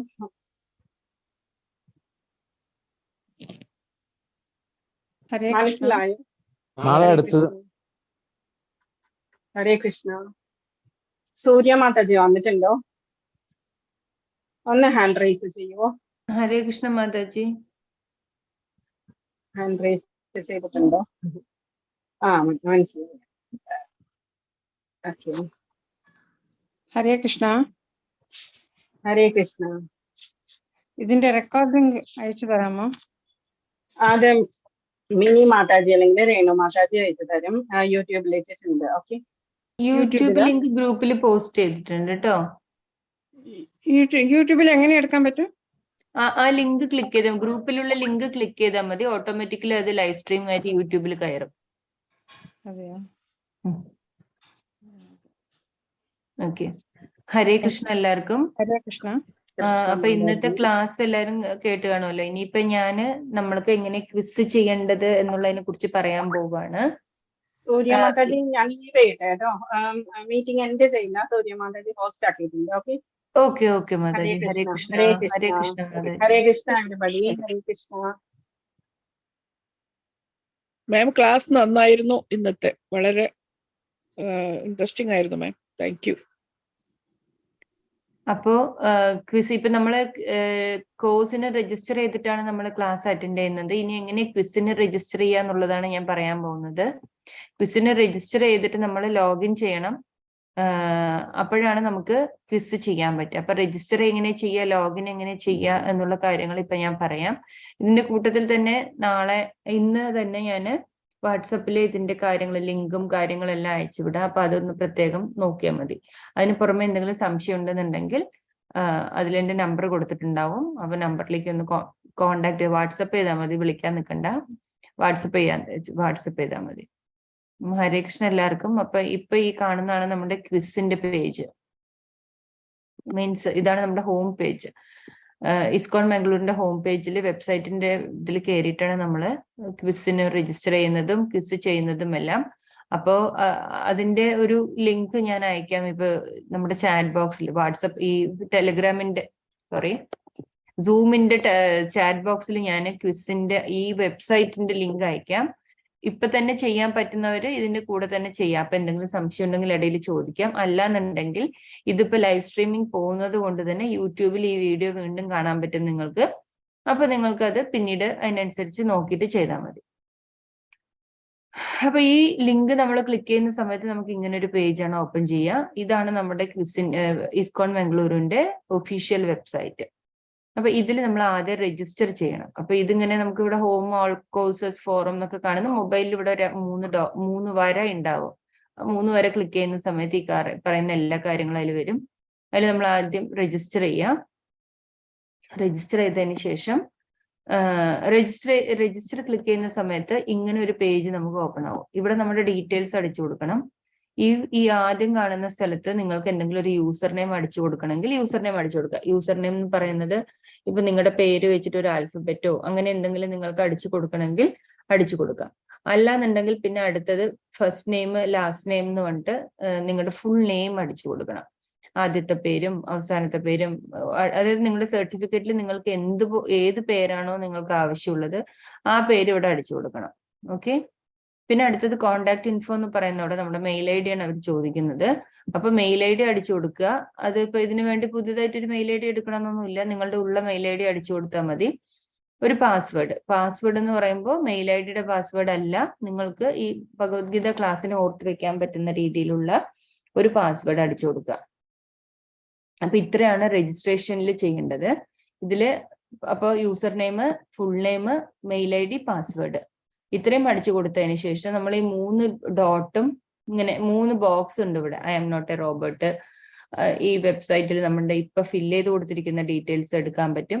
മീൻസ് ഇപ്പൊ നമ്മൾ മെയിൽ ഐ ഡി കൊടുത്താലേ ക്വിസിൽ നിങ്ങൾക്ക് അറ്റൻഡ് ചെയ്യാൻ പറ്റായികയോ അല്ലെങ്കിൽ എന്തെങ്കിലും കാരണവശാൽ നിങ്ങൾ ക്വിസ് ചെയ്തത് കാണാതെ വർക്ക് ചെയ്തു എന്ന് വെച്ച് നമുക്ക് മെയിൽ ഐ ഡിയിലൂടെ മാത്രമേ റിക്കവർ ചെയ്യാൻ പറ്റുള്ളൂ. അതിനു വേണ്ടിയിട്ടാണ് മെയിൽ ഐ ഡി ചോദിക്കുന്നത്, അല്ലാതെ വേറെ ഡീറ്റെയിൽസ് ഒന്നും ഇതിൽ എടുക്കുന്നില്ല. അപ്പൊ ഈ 3 ഡയലോഗ് ബോക്സും ക്ലിക്ക് ചെയ്ത് കൊടുത്തിട്ട് രജിസ്റ്റർ എന്നുള്ളതും കൊടുക്കുക. അപ്പൊ ഇതാണ് രജിസ്ട്രേഷൻ പ്രോസസ്സ്. ഇങ്ങനെയാണ് നമ്മൾ ക്വിസിന് വേണ്ടി രജിസ്റ്റർ ചെയ്യുന്നത്. ഇനി അടുത്ത നമ്മൾ ചെയ്യേണ്ടത് ലോഗിൻ ചെയ്യണം. അപ്പൊ നമ്മൾ രജിസ്റ്റർ ചെയ്ത് കഴിഞ്ഞാൽ അടുത്ത പണി എന്ന് പറയുന്നത് ലോഗിൻ ചെയ്യലാണ്. അപ്പൊ ലോഗിൻ എന്ന് കൊടുക്കുമ്പോൾ ഇവിടെ രജിസ്റ്ററിന്റെ തൊട്ട് താഴെ തന്നെ ഇല്ലെങ്കിൽ തൊട്ട് സൈഡിൽ തന്നെ ലോഗിൻ എന്നുള്ള ഒരു ഓപ്ഷൻ ഉണ്ട്. അപ്പൊ ലോഗിൻ കൊടുക്കുന്ന സമയത്ത് നമ്മളവിടെ അടിച്ചു കൊടുത്ത മെയിൽ ഐ ഡിയും പാസ്വേഡും ചോദിച്ചുകൊണ്ട് ഒരു പേജാണ് വരിക. അപ്പൊ നമ്മൾ ആ മെയിൽ ഐ ഡിയും അവിടെ അടിച്ചു കൊടുത്ത പാസ്വേഡും അടിച്ചു കൊടുത്തിട്ട് ഈ റിമെമ്പർ മീ എന്നുള്ളതും കൂടെ ക്ലിക്ക് ചെയ്ത് വെക്കുക. കാരണം ഈ റിമെമ്പർ മീ ക്ലിക്ക് ചെയ്ത് വെച്ചാലേ നമുക്ക് പിന്നീട് ആവശ്യം വരുന്നത്, മീൻസ് ഓരോ പ്രാവശ്യവും നമ്മൾ ഡെയിലി ക്ലാസ് കഴിഞ്ഞ് ക്വിസ് ചെയ്യുമ്പോൾ നമ്മൾ ഈ പാസ്വേഡ് അടിക്കാനും ഒന്നും നിൽക്കാതെ നമുക്ക് റിമെമ്പർ മീ കൊടുത്തു വെച്ചെന്ന് വെച്ചാൽ നമ്മൾ ഓട്ടോമാറ്റിക്കലി ലോഗിൻ ആവും. അപ്പൊ അങ്ങനെ ലോഗിൻ ചെയ്യാം. ഇതാണ് രണ്ടാമത്തെ പ്രോസസ്സ്. ആദ്യം നമ്മൾ രജിസ്റ്റർ ചെയ്തു, പിന്നെ നമ്മൾ ലോഗിൻ ചെയ്തു. പിന്നെ മൂന്നാമത്തെ പ്രോസസ്സ് എന്താണെന്ന് പറഞ്ഞാൽ നമ്മൾ ഈ മൈ അക്കൗണ്ട് എന്നുള്ള സ്ഥലത്ത് പോയിട്ട് നമ്മുടെ പ്രൊഫൈല് ചെക്ക് ചെയ്യണം. ആ പേരാണ് നമുക്ക് സർട്ടിഫിക്കറ്റ് വരിക. അപ്പൊ ഈ മൈ അക്കൗണ്ട് ക്ലിക്ക് ചെയ്തിട്ട് ഇവിടെ ഈ എഡിറ്റ് പ്രൊഫൈൽ കൊടുക്കണം. ഈ പേര് നമ്മുടെ കറക്റ്റ് ആയിട്ട് വന്നിട്ടില്ല എന്നുണ്ടെങ്കിൽ സർട്ടിഫിക്കറ്റില് വല്ല ആൽഫബറ്റ്സോ അല്ലെങ്കിൽ നമ്പേഴ്സോ ഒക്കെ ആയിട്ട് പേര് വരും. അപ്പൊ അതിനുവേണ്ടി നമ്മൾ പേര് ഒന്ന് ജസ്റ്റ് ചെക്ക് ചെയ്യണം. അപ്പൊ ഇവിടെ ഈ അക്കൗണ്ട് ഡീറ്റെയിൽസ് ഇല്ലെങ്കിൽ ഈ അക്കൗണ്ട് ഡീറ്റെയിൽസ് ഏതിൽ ക്ലിക്ക് ചെയ്താലും നമ്മുടെ അക്കൗണ്ട് പേജ്, നമ്മുടെ ഡീറ്റെയിൽസ് ഉള്ള പേജ് വരും, എന്തൊക്കെയാണ് നമ്മൾ കൊടുത്തിരിക്കുന്നത്. അപ്പൊ ഇതിലൊന്ന് ചെക്ക് ചെയ്യുക. ഈ ഫസ്റ്റ് നെയിമും ലാസ്റ്റ് നെയിമും ഡിസ്പ്ലേ നെയിമും ഒക്കെ ഒന്ന് ചെക്ക് ചെയ്തിട്ട് ഈ ഡിസ്പ്ലേ നെയിം എന്ന് പറയുന്നത് നമ്മുടെ സർട്ടിഫിക്കറ്റിൽ വരുന്ന നെയിം. അപ്പൊ അത് വീണ്ടും ഒന്ന് അടിച്ചു കൊടുക്കുക. അത് അവിടെ ആ നെയിം തന്നെ ഉണ്ടെങ്കിൽ പോലും നിങ്ങൾ ഒന്ന് അത് മാറ്റി അടിച്ചു കൊടുക്കുക. നിങ്ങളുടെ ഫുൾ നെയിം അടിച്ചു കൊടുക്കുക. പിന്നെ ബാക്കി അതിനുശേഷം താഴെയുള്ള ഒന്നും മാറ്റാൻ നിൽക്കണ്ട, സേവ് ചേഞ്ചസ് കൊടുക്കുക. സേവ് ചേഞ്ചസ് കൊടുത്താൽ നമ്മൾ 3 കാര്യം ചെയ്തു. ആദ്യം രജിസ്റ്റർ, പിന്നെ ലോഗിൻ, പിന്നെ അക്കൗണ്ട് ഡീറ്റെയിൽസ് മാറ്റി. ശേഷം നമുക്ക് നമ്മുടെ കോഴ്സസിലോട്ട് പോവാം. നമ്മൾ ക്വിസ് ചെയ്യണമല്ലോ. അപ്പൊ ഈ ഓൾ കോഴ്സസ് എന്നുള്ളത് ക്ലിക്ക് ചെയ്യാം. ഈ ഓൾ കോഴ്സസ് ക്ലിക്ക് ചെയ്യുന്ന സമയത്ത് നമ്മുടെ ISKCON മംഗളൂരു വെബ്സൈറ്റില് ഉള്ള എല്ലാ കോഴ്സ് ഡീറ്റെയിൽസും വരും. ഇപ്പൊ ഇതിൽ നോക്കുന്ന സമയത്ത് നമുക്ക് 6 മുതൽ 10 വയസ്സ് വരെയുള്ള കുട്ടികളുടെ ക്ലാസ് ഉണ്ട്, അതിന്റെ ഡീറ്റെയിൽ, അതിന്റെ ക്വിസ് ഉണ്ട്. അതിൽ നമ്മുടെ മലയാളം ഉണ്ട്. എല്ലാ ക്വിസിലും നമ്മുടെ മലയാളം ക്വിസ് ഉണ്ടാവും. അപ്പൊ മലയാളം ഉണ്ട്. പിന്നെ 11 മുതൽ 15 വയസ്സ് വരെയുള്ള കുട്ടികളുടെ ക്ലാസ്, 16 വയസ്സ് വരെയുള്ള കുട്ടികളുടെ ക്ലാസ്സിൽ മലയാളം ഉണ്ട്. അപ്പൊ നമുക്ക് വേണ്ടത് അഡൽട്ട് ബാച്ചാണ്. അതായത് ഈ understand 18 in Gita in 18 days level 1 എന്നുള്ളതാണ് നമ്മൾ ചെയ്യേണ്ട ക്വിസ്. അപ്പൊ ഇത് നല്ലോണം നോക്കി വെക്കുക. ഈ heading understand Gita in 18 days level 1 എന്നുള്ളതിൽ ക്ലിക്ക് ചെയ്യാം. മീൻസ് നമ്മുടെ ലാംഗ്വേജ്, ഇപ്പൊ ഇവിടെ എല്ലാ 10 ലാംഗ്വേജിൽ നമുക്ക് ലെവൽ 1ന്റെ ക്വിസ് ഉണ്ട്. അപ്പൊ ഇംഗ്ലീഷ്, ഹിന്ദി, ഗുജറാത്തി അങ്ങനെ പോകുന്ന സമയത്ത് നമുക്ക് വേണ്ടത് മലയാളമാണല്ലോ. അപ്പൊ മലയാളം ക്ലിക്ക് ചെയ്യണം. മലയാളം ക്ലിക്ക് ചെയ്യുന്ന സമയത്ത് മലയാളം ക്വിസ് പേജ് ഓപ്പൺ ആവും. ഇതാണ് നമ്മുടെ ക്വിസ് പേജ്. ഇവിടെ നമുക്ക് ഈ 18 അധ്യായങ്ങളുടെ ക്വിസുകളും ഇങ്ങനെ താഴെ കൊടുത്തിട്ടുണ്ടാവും. ആക്ച്വലി ഈ ഒരു ഓറഞ്ച് ടിക്ക് ഉണ്ടാവില്ല. അതിപ്പോ നമ്മൾ ചെയ്ത് കഴിഞ്ഞാലാണ് ഈ ഓറഞ്ച് ടിക്ക് വരിക. ചെയ്യാത്തതിന് മുൻപ് അത് നമ്മൾ ഓപ്പൺ ചെയ്യുന്ന സമയത്ത് ഇങ്ങനെയായിരിക്കും കാണുന്നുണ്ടാവുക. ഇപ്പൊ ഇന്ന് നിങ്ങൾ ഓപ്പൺ ചെയ്ത് നോക്കുന്ന സമയത്ത് ഒരു ഓറഞ്ച് ഡോട്ടും ഇല്ല. ഫുള്ള് ഇതവിടെ ബ്ലാങ്ക് ആണ്. 0% കംപ്ലീറ്റ്. പിന്നെ 0 മുതൽ 19 സ്റ്റെപ്പുകൾ ചെയ്യാനുണ്ട്. ഇന്നത്തെ ഡേ 0 ക്ലാസ്. ഇന്ന് നമ്മൾ 2 ക്വിസ് അറ്റൻഡ് ചെയ്യണം. ഒന്ന് ഡേ 0യും പിന്നെ ഒന്ന് ചാപ്റ്റർ 1ഉം. ഓക്കെ, ഇന്നത്തെ ദിവസം മാത്രം നമ്മൾ 2 ക്വിസ് അറ്റൻഡ് ചെയ്യണം. പിന്നെ ബാക്കി എല്ലാ ദിവസങ്ങളിലും ഓരോ ക്വിസേ ഉണ്ടാവുള്ളൂ. അപ്പൊ ഡേ 0 എന്നുള്ളത് ക്ലിക്ക് ചെയ്യുന്ന സമയത്ത് നമുക്ക് ഇവിടെ ഇത് കണ്ടോ, ഇതിപ്പോ ഈ കന്നഡ എന്നുള്ളവിടെ ഇത് ഞാൻ ജസ്റ്റ് കാണിച്ചത് എന്തിനാ വെച്ചാൽ ചെയ്യാത്ത ക്വിസുകൾക്ക് ഇങ്ങനെ ഗ്രേ കളർ ലൈറ്റ് ആയിട്ടുള്ള ഒരു സർക്കിളാണ് കാണുക. ഇവിടെ മേലെ ഒന്നും കംപ്ലീറ്റ് ആയി കാണിക്കില്ല, 0% കംപ്ലീറ്റ് എന്നാ കാണിക്കുക. അതേ നിങ്ങളിപ്പോ ഇത് നമ്മുടെ ക്വിസ് ചെയ്ത് കഴിഞ്ഞു, ഓരോന്നോരോന്നായി ചെയ്ത് തുടങ്ങുന്ന സമയത്ത് ഈ ചെയ്തതിനൊക്കെ ചുറ്റും ഒരു ഓറഞ്ച് കളർ വട്ടം വരും. അതിന്റെ കൂടെ തന്നെ ഈ പെർസെൻറ്റേജ് മെല്ലെ മെല്ലെ ഇൻക്രീസ് ആയിട്ട് 18 അധ്യായങ്ങളുടെയും ക്വിസ് കഴിയുന്ന ദിവസം നമുക്ക് 100% കംപ്ലീറ്റ് എന്നുള്ളതും വരും. അപ്പോൾ ഇന്ന് നമ്മൾ ഡേ 0 ക്വിസ് ചെയ്യുന്ന സമയത്ത് അതിൽ നമ്മുടെ ഈ ക്ലാസ്സിൽ പാലിക്കേണ്ട ചില കാര്യങ്ങളാണ് ഇതിൽ കൊടുത്തിട്ടുണ്ടാവുക. നമ്മൾ ക്ലാസ് ഇപ്പൊ നിങ്ങൾക്ക് എന്തെങ്കിലും സംശയം ഉണ്ടെങ്കിൽ എന്ത് ചെയ്യണം, അങ്ങനെയൊക്കെയുള്ള ചില കാര്യങ്ങളാണ് നമുക്ക് അതിൽ ചോദിച്ചിട്ടുണ്ടാവുക. അപ്പൊ അത് ജസ്റ്റ് ഒന്ന് കാണിക്കാം. 0 ഡേ എന്നുള്ള ഈ ഡേ 0 മലയാളം ഇൻ ലെവൽ 1 എന്നുള്ളതാണ് നമ്മൾ ആദ്യം ക്ലിക്ക് ചെയ്യേണ്ടത്. അത് ക്ലിക്ക് ചെയ്യുന്ന സമയത്ത് സ്റ്റാർട്ട് ക്വിസ് എന്ന് വരും. ആ സ്റ്റാർട്ട് ക്വിസിൽ നമ്മൾക്ക് കുറച്ച് കാര്യങ്ങളാണ് ചോദിച്ചിരിക്കുന്നത്. നമ്മുടെ ഇസ്കോൺ രാധാ ഗോവിന്ദ ക്ഷേത്രത്തിന്റെ ഔദ്യോഗിക വെബ്സൈറ്റ് എന്താണ്? ഇപ്പൊ ഞാൻ ഗ്രൂപ്പിൽ സൂം ചാറ്റിൽ ഇട്ടത് തന്നെയാണ് ഔദ്യോഗിക വെബ്സൈറ്റ്. അപ്പൊ അത് ക്ലിക്ക് ചെയ്യാം. പിന്നെ അടുത്തത് നമുക്ക് ക്വസ്റ്റ്യൻ വരുന്നത് യൂട്യൂബ് ചാനൽ സബ്സ്ക്രൈബ് ചെയ്തിട്ടുണ്ടോന്നാണ്. ഈ യൂട്യൂബ് ചാനലും മറ്റും എല്ലാം നമ്മൾ സബ്സ്ക്രൈബ് ചെയ്യണം. കാരണം എന്താന്ന് വെച്ചാൽ നമ്മള് ഇതില് ഒരുപാട് അപ്ഡേഷൻസ് ഉണ്ട്. നമ്മുടെ യൂട്യൂബിൽ എല്ലാ ദിവസവും രാവിലെ ആരതിന്റെ വീഡിയോ വരും. മംഗളാരതി നടക്കുന്നുണ്ട് അമ്പലത്തിൽ, ആ ടെമ്പിളിന്റെ മംഗളാരതി, പിന്നെ അവിടെ നടക്കുന്ന എല്ലാ ഫങ്ഷൻസ്, പൂജാസ്, എല്ലാ ക്ലാസ്സസും നമ്മുടെ ഇപ്പൊ മലയാളം ഇപ്പൊ പോകുന്നത് പോലെ ലൈവ് പോയിക്കൊണ്ടിരിക്കുന്നുണ്ട്. ഓക്കെ, അതിന്റെ കൂടെ തന്നെ ബാക്കി എല്ലാ അപ്ഡേഷൻസും നമുക്കിപ്പോ അവിടെ നമ്മുടെ ടെമ്പിളിൽ നടക്കുന്ന എല്ലാ കാര്യങ്ങളുടെയും അപ്ഡേഷൻസ് അതില് നമുക്ക് വരുന്നുണ്ട്. അപ്പൊ അതിനാണ് നമ്മൾ യൂട്യൂബ് ലിങ്ക് സബ്സ്ക്രൈബ് ചെയ്യാൻ പറയുന്നത്. പിന്നെ അടുത്തത് നമ്മുടെ ചോദ്യം എന്താന്ന് വെച്ചാൽ, അപ്പൊ ഇതില് നമ്മുടെ യൂട്യൂബ് ലിങ്ക് നമ്മൾ മീൻസ് ക്ലിക്ക് ചെയ്ത് കൊടുക്കുക. പിന്നെ അടുത്തത് നമുക്ക് വരുന്നത് ഫേസ്ബുക്ക് ഫോളോ ചെയ്തിട്ടുണ്ടോ എന്നാണ്. ഫേസ്ബുക്ക് പേജും ഫോളോ ചെയ്യുക. ഫേസ്ബുക്കിൽ നമുക്ക് എല്ലാ അപ്ഡേഷനും വരും, അതിനാണ് നമ്മൾ ചോദിക്കുന്നത്. അപ്പൊ ഇന്ന് ഞാൻ ഇതിന്റെയൊക്കെ ലിങ്ക് ഗ്രൂപ്പിൽ അയക്കുന്നതായിരിക്കും. അതെല്ലാം ഒന്ന് നിങ്ങൾ സബ്സ്ക്രൈബ് ചെയ്യുക, ഫോളോ ഒക്കെ ചെയ്യണം. പിന്നെ ക്വിസ് വെബ്സൈറ്റ് ഏതാണ്? ക്വിസ് വെബ്സൈറ്റ് ഇതാണ്. അപ്പൊ അതും ക്ലിക്ക് ചെയ്യുക. പിന്നെ വരുന്ന ചോദ്യങ്ങളെല്ലാം നമുക്ക് വളരെ കോമൺ സെൻസ് ആയിട്ട് നമ്മുടെ ഒരു മര്യാദകളുള്ള, ഇപ്പൊ കോഴ്സ്, ക്ലാസ്, സമയമാറ്റങ്ങൾ, ക്വിസ് പ്രശ്നങ്ങൾ, ഇങ്ങനെയുള്ള കാര്യങ്ങളൊക്കെ ആരുമായിട്ട് ബന്ധപ്പെടുക. ഗ്രൂപ്പിലെ അഡ്മിൻ ഉണ്ട്, നമ്മൾക്ക് ഗ്രൂപ്പ് ഓപ്പൺ ചെയ്യുന്ന സമയത്ത് അതിൽ അഡ്മിൻസിന്റെ പേരൊക്കെ കാണും, അവരുമായിട്ട് ബന്ധപ്പെടാം. അല്ല മീറ്റിംഗിലെ കോഹോസ്റ്റ്, ഇപ്പൊ നമ്മുടെ ഈ മീറ്റിംഗിൽ ഡെയിലി മിനി മാതാജി, രേണു മാതാജിയും എന്നൊക്കെ കോഹോസ്റ്റ് ജോയിൻ ചെയ്യുന്നുണ്ട്, അവരുടെ അടുത്ത് ചോദിക്കാം. അല്ല വെബ്സൈറ്റിൽ വോളണ്ടിയർ ചാറ്റ് ഉണ്ടാവും, അതിൽ ചോദിക്കാം. അല്ല ഇവിടുത്തെ ആരുടെ വേണം ചോദിക്കാം. അപ്പൊ ഇതിൽ ഉത്തരം നമുക്ക് ആക്ച്വലി മുകളിലുള്ളവ എല്ലാം എന്നാണ്. കാരണം ഇത് എന്ത് വേണമെങ്കിലും നിങ്ങൾക്ക് ചോദിക്കാം. ഓക്കെ, സോ അങ്ങനെയുള്ള ചില ചോദ്യങ്ങളാണ് ഡേ 0 വരിക. അപ്പൊ അത് വലിയ കാര്യമില്ല, ജസ്റ്റ് ഞാൻ സൈറ്റിന് വേണ്ടി പറഞ്ഞു തന്നു മാത്രം. പിന്നെ നെക്സ്റ്റ് വരുന്നത് നമ്മുടെ ഡേ 1 ക്വിസ് ആണ്. ഡേ 1 നമുക്ക് ഇതിൽ 2 കാര്യമുണ്ട്. നമുക്ക് ഇവിടെ മെറ്റീരിയൽസും കൊടുത്തിട്ടുണ്ട്. മെറ്റീരിയൽസ് മീൻസ് ഇന്നിപ്പോ ക്ലാസ് എടുത്തതിന്റെ മെറ്റീരിയൽ ആണ് ഇവിടെ കാണുന്നത്. കണ്ടോ, ഇവിടെ ലെസൺ മെറ്റീരിയൽസ്. ഇപ്പൊ നമ്മൾ ഡേ 1 ക്ലിക്ക് ചെയ്യുന്ന സമയത്ത് ഇവിടെ ലെസൺ ഉണ്ട്, മെറ്റീരിയൽസും ഉണ്ട്. അപ്പൊ നമ്മൾ മെറ്റീരിയൽസ് ക്ലിക്ക് ചെയ്ത് അതിങ്ങനെ ഓപ്പൺ ചെയ്യുന്ന സമയത്ത് നമുക്ക് അടുത്ത പേജില് ഇന്ന് കണ്ട PPT, ഇന്നിപ്പോ അല്ലിമാതാജി എടുത്ത പവർ പോയിന്റിന്റെ ഒരു കോപ്പി ആയിരിക്കും ഇതിൽ ഉണ്ടാവുക. നിങ്ങൾക്ക് എന്തെങ്കിലും സംശയം ഉണ്ടെങ്കിൽ അത് ഓപ്പൺ ചെയ്ത് നോക്കാം, വായിക്കാം. കണ്ടോ, എല്ലാ കാര്യങ്ങളും ഇതിൽ തന്നിട്ടുണ്ട്. അപ്പൊ ആ സംശയങ്ങൾ ഉണ്ടെങ്കിൽ വായിക്കാൻ വേണ്ടിയിട്ടാണത്. ഓക്കെ, പിന്നെ അടുത്ത കാര്യം എന്താ വെച്ചാൽ, ഇത് നമ്മുടെ എന്താ പറയാ ലെസൺ കണ്ടന്റ് ആണ്, മെറ്റീരിയൽ ആണ്. പിന്നെ ക്വിസ് ചെയ്യുന്ന സമയത്ത് ഇതാ ഈ പറയുന്ന പോലെ ചാപ്റ്റർ 1 എന്നുള്ളത് ക്ലിക്ക് ചെയ്യുമ്പോൾ സ്റ്റാർട്ട് ക്വിസ് കൊടുക്കുക. ചോദ്യങ്ങൾ താഴെ ഉണ്ടാവും. അതിൽ നിങ്ങൾ ഏത് ഇപ്പൊ കറക്റ്റായ ഉത്തരം എഴുതിയാലും തെറ്റായ ഉത്തരം എഴുതിയാലും അതിന്റെ ഫീഡ്ബാക്ക് താഴെ വരും. ഇപ്പൊ ഫോർ എക്സാമ്പിൾ ഇപ്പൊ ഇത് കറക്റ്റ് തെറ്റാണെങ്കിൽ പോലും ഇവിടെ ഇൻകറക്റ്റ് എന്നുള്ള ഓപ്ഷൻ കാണിച്ചിട്ട് അതിന്റെ എക്സ്പ്ലനേഷൻ താഴെ തന്നിട്ടുണ്ടാവും. അത് അവിടെ ഉണ്ടാവും.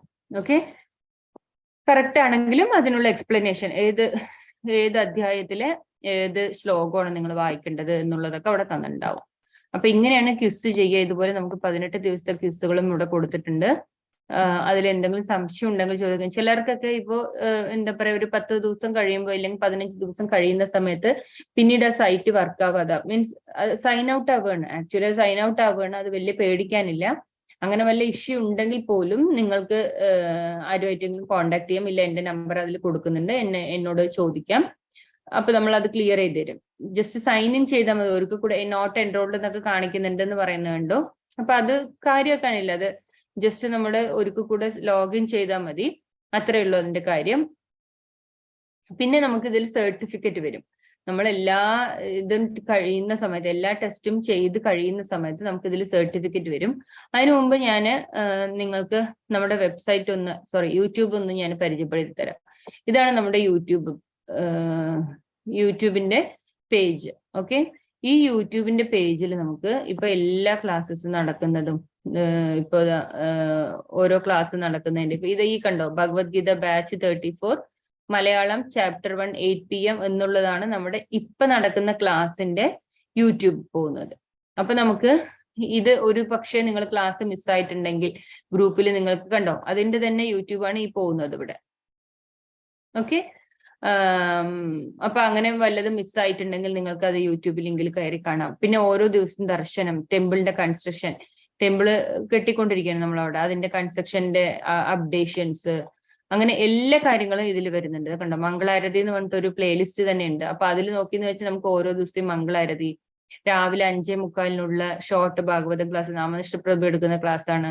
പിന്നെ മലയാളത്തിന്റെ ഒരു ക്ലാസ് ഉണ്ട് ഭാഗവതത്തിന്റെ. അപ്പൊ അത് എല്ലാ ഡീറ്റെയിൽസും ഇവിടെ കൊടുത്തിട്ടുണ്ടോ, എല്ലാ വീഡിയോസും ഇതിൽ അപ്ലോഡഡ് ആണ്. അപ്പൊ അതുകൊണ്ടാണ് യൂട്യൂബ് ലിങ്ക് സബ്സ്ക്രൈബ് ചെയ്യാൻ പറയുന്നത്. ഇനി അടുത്ത സർട്ടിഫിക്കറ്റ് എങ്ങനെ ഡൗൺലോഡ് ചെയ്യാന്ന് കാണിച്ചു തരാം. പിന്നെ അതിനു മുമ്പ് വേറൊരു കാര്യം എന്താന്ന് വെച്ചാൽ, ഓക്കെ, സർട്ടിഫിക്കറ്റ് ഇതാ ഇവിടെ കണ്ടോ, ഇപ്പൊ നമുക്ക് 100% കംപ്ലീറ്റ് എന്ന് കാണിക്കുന്നുണ്ട്. ഇവിടെ എല്ലാം ഓറഞ്ചായി 100% കംപ്ലീറ്റ് എന്ന് കാണിക്കുന്നു. മേലെ സർട്ടിഫിക്കറ്റിന്റെ ഒരു അടയാളം ഉണ്ട്, ഡൗൺലോഡ് സർട്ടിഫിക്കറ്റ് എന്ന്. നമ്മൾ സർട്ടിഫിക്കറ്റ് ഡൗൺലോഡ് ചെയ്യുക. സർട്ടിഫിക്കറ്റ് ഡൗൺലോഡ് ഇങ്ങനെ ഓപ്ഷൻ കൊടുത്തു എന്ന് വെച്ചാൽ നമുക്ക് അടുത്ത പേജിൽ നമ്മുടെ സർട്ടിഫിക്കറ്റ് ഓപ്പൺ ആവും. നമ്മളിത് ഇവിടെ ഡൗൺലോഡ് ഓപ്ഷൻ കൊടുത്തു എന്ന് വെച്ചാൽ നമുക്ക് സർട്ടിഫിക്കറ്റ് നമ്മുടെ സിസ്റ്റത്തിലോ മൊബൈലിലോ ഡൗൺലോഡ് ആയി കിടക്കും. ഓക്കെ, ഇങ്ങനെയാണ് നമ്മൾ സർട്ടിഫിക്കറ്റ് എടുക്കുക. ഇതാണ് ഫസ്റ്റ് ലെവലിന്റെ സർട്ടിഫിക്കറ്റ്.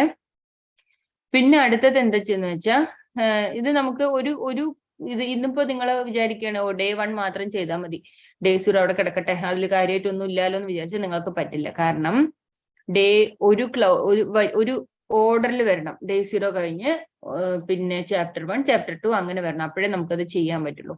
അപ്പൊ ഇതിന് please go back and complete the previous quiz എന്ന് വരാം. അപ്പൊ നമ്മൾ വീണ്ടും ആദ്യത്തെ ക്വിസ് ചെയ്യണം. അപ്പൊ ഒന്ന് വിട്ടിട്ട് സ്കിപ്പ് ചെയ്ത് ചെയ്യാ എന്നുള്ളതൊന്നും ഇവിടെ പറ്റില്ല. അതുകൊണ്ട് അതും കൂടെ പറഞ്ഞു. പിന്നെ ഓരോ ടെസ്റ്റിലും നിങ്ങൾക്ക് 80% മാർക്ക് ഉണ്ടെങ്കിൽ മാത്രമേ ക്വിസ് ചെയ്യാൻ പറ്റുള്ളൂ, മീൻസ് സർട്ടിഫിക്കറ്റ് കിട്ടുള്ളൂ. അപ്പൊ നിങ്ങൾ ചിലപ്പോൾ ഒരു സംശയം എങ്ങനെ വരികയെന്ന് വെച്ചാൽ, ഞാൻ എല്ലാ ക്വിസും ചെയ്തു എനിക്ക് പക്ഷെ സർട്ടിഫിക്കറ്റ് കിട്ടിയില്ല എന്ന് പറഞ്ഞാൽ അതിന് കാരണം ഇതാണ്, നിങ്ങൾക്ക് 80% മാർക്ക് ഏതിലെങ്കിലും ഒന്നിലും മിസ്സായിട്ടുണ്ടാവും. അപ്പൊ അതിനെന്ത് ചെയ്യണം വെച്ചാൽ, ഏതെങ്കിലും ഉത്തരം തെറ്റായി എന്ന് വെച്ചാൽ വീണ്ടും വീണ്ടും അത് ചെയ്ത്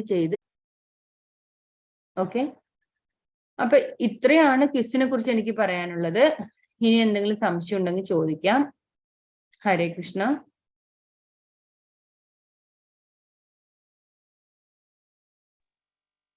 ഹലോ ഹലോ, ഹരേ കൃഷ്ണ. ഹരേ കൃഷ്ണ. മാഡം ഇന്ന് തന്നെ അത് ചെയ്യണമെന്നുണ്ടോ? ഈ ക്വിസിന്റെ നാളെ ചെയ്താലും മതിയില്ലേ? നാളെ ചെയ്താലും മതി. നാളത്തെ ക്ലാസ് തുടങ്ങുന്നതിന് മുമ്പ് ചെയ്തു എന്ന് വെച്ചാൽ ഇന്നിപ്പോ എടുത്തത് നമുക്ക് ഓർമ്മയുണ്ടാവുമല്ലോ. അതുകൊണ്ടാണ് അങ്ങനെ പറയുന്നത്. ഇന്ന് തന്നെ ചെയ്യണം നിർബന്ധമില്ല, നാളത്തെ ക്ലാസ് തുടങ്ങുന്നതിന് മുമ്പ് ചെയ്താൽ മതി. എന്റെ മൊബൈൽ ചാർജ് എനിക്ക് മാഡം പറഞ്ഞ ശരിക്കും കാണാൻ സാധിച്ചത്. അപ്പൊ ഇനി യൂട്യൂബിൽ പോയിട്ട് നാളെ നോക്കി ചെക്ക് ചെയ്തിട്ട് ചെയ്തോളൂ ഞാൻ. ഓക്കെ ഫൈൻ, അത് കുഴപ്പമില്ല. കാരണം നമ്മൾ ചെയ്യാതെ കൂട്ടി വെക്കുന്ന സമയത്ത് ഈ 18 അധ്യായങ്ങൾ ഒന്നിച്ച് ചെയ്യുന്ന ബുദ്ധിമുട്ടല്ലേ. കാരണം 18 അധ്യായം കഴിഞ്ഞ് നമുക്ക് സർട്ടിഫിക്കറ്റ് എടുത്താലേ അടുത്തത് 2ാമത്തെ ലെവലിലോട്ട് പോവാൻ പറ്റുള്ളൂ. Okay, thank you. Hare Krishna. Hare Krishna. ഞാൻ ഇപ്പൊ ക്വിസ് നോക്കുമ്പോഴേ എനിക്കിപ്പോ you don't have currently have access to this content എന്ന് പറഞ്ഞിട്ടാ കാണിക്കുന്നത്. അപ്പൊ മാതാജി രജിസ്റ്റർ ചെയ്യണം. രജിസ്റ്റർ ചെയ്ത് ലോഗിൻ ചെയ്തിട്ടാ കാണിക്കുന്നത്. ക്വിസ് എടുക്കുമ്പോഴത്തേക്ക് you don't currently have access to this content, അതായത് ഡേ 0 എടുക്കുമ്പോ അങ്ങനെ വരും. അപ്പൊ ഒരു മിനിറ്റ്, വരാൻ സാധ്യതയില്ല എനിക്ക്. ശരി, ഞാനിപ്പോ കുറച്ച് കഴിഞ്ഞിട്ട് എന്റെ ഈ ഗ്രൂപ്പില് എന്റെ നമ്പർ ഒന്ന് അയക്കും കേട്ടോ. അപ്പൊ അത് മാതാജി എനിക്കൊന്ന് സ്ക്രീൻഷോട്ട് ചെയ്ത് അയച്ചു തരണേ. ഓക്കെ, ശരി. ഒന്ന് റീഫ്രഷ്. ചിലപ്പോ ഇന്നിപ്പോ സെർവർ ബിസി ആയിരിക്കും, കാരണം എല്ലാവരും ഇന്ന് മീറ്റിംഗ് കഴിഞ്ഞ് ഇത് ചെയ്യുമായിരിക്കുമല്ലോ. അപ്പൊ ഇന്ന് ചിലപ്പോൾ സെർവർ ബിസി ആയതുകൊണ്ട് കൂടെ ആവാം. ഒന്ന് കുറച്ചുകൂടെ കഴിഞ്ഞിട്ട് ചെക്ക് ചെയ്ത് നോക്കിയിട്ട് കിട്ടിയില്ല എന്നുണ്ടെങ്കിൽ മാത്രം ഒന്ന് മെസ്സേജ് അയക്കണം. ഹരേ കൃഷ്ണ. ഹരേ കൃഷ്ണ മാതാജി. ഞാൻ ഇത് രജിസ്റ്റർ ചെയ്തപ്പം എന്റെ ഡീറ്റെയിൽസ് ഒക്കെ കൊടുത്തു. അപ്പം വാട്സപ്പ് ഗ്രൂപ്പില് മെമ്പർ ആവാൻ ക്ലിക്ക് ചെയ്തു. ആ സമയത്ത് അത് ലോഡിംഗ് എന്ന് പറഞ്ഞിട്ടായിരുന്നു വന്നത്. ആ സമയത്ത് ഇതിന്റെ ലിങ്ക്, ഞാൻ മെയിൻ ഗ്രൂപ്പിൽ ഇപ്പം മെമ്പർ അല്ല, എന്റെ ഫ്രണ്ട് എനിക്ക് അയച്ചു തന്നതാണ് സൂമിന്റെ ലിങ്ക്. അപ്പൊ അങ്ങനെയാണ് ഞാൻ ഇതിൽ കേറിയത്. അപ്പൊ അത് എന്തുകൊണ്ടായിരിക്കും അത്? മാതാജിയുടെ നമ്പർ എനിക്ക് ഈ നമ്പറിലേക്ക് ഒന്ന് അയച്ചു, 61832 ഈ നമ്പറിലേക്ക് ഒന്ന് അയച്ചാൽ മതി. ഞാൻ ആഡ് ചെയ്യാം കേട്ടോ മാതാജി.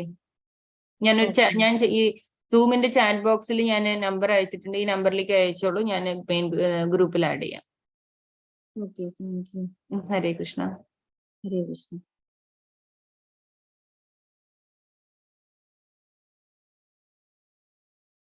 വേറെ എന്തെങ്കിലും സംശയം ഉണ്ടോ ആർക്കെങ്കിലും?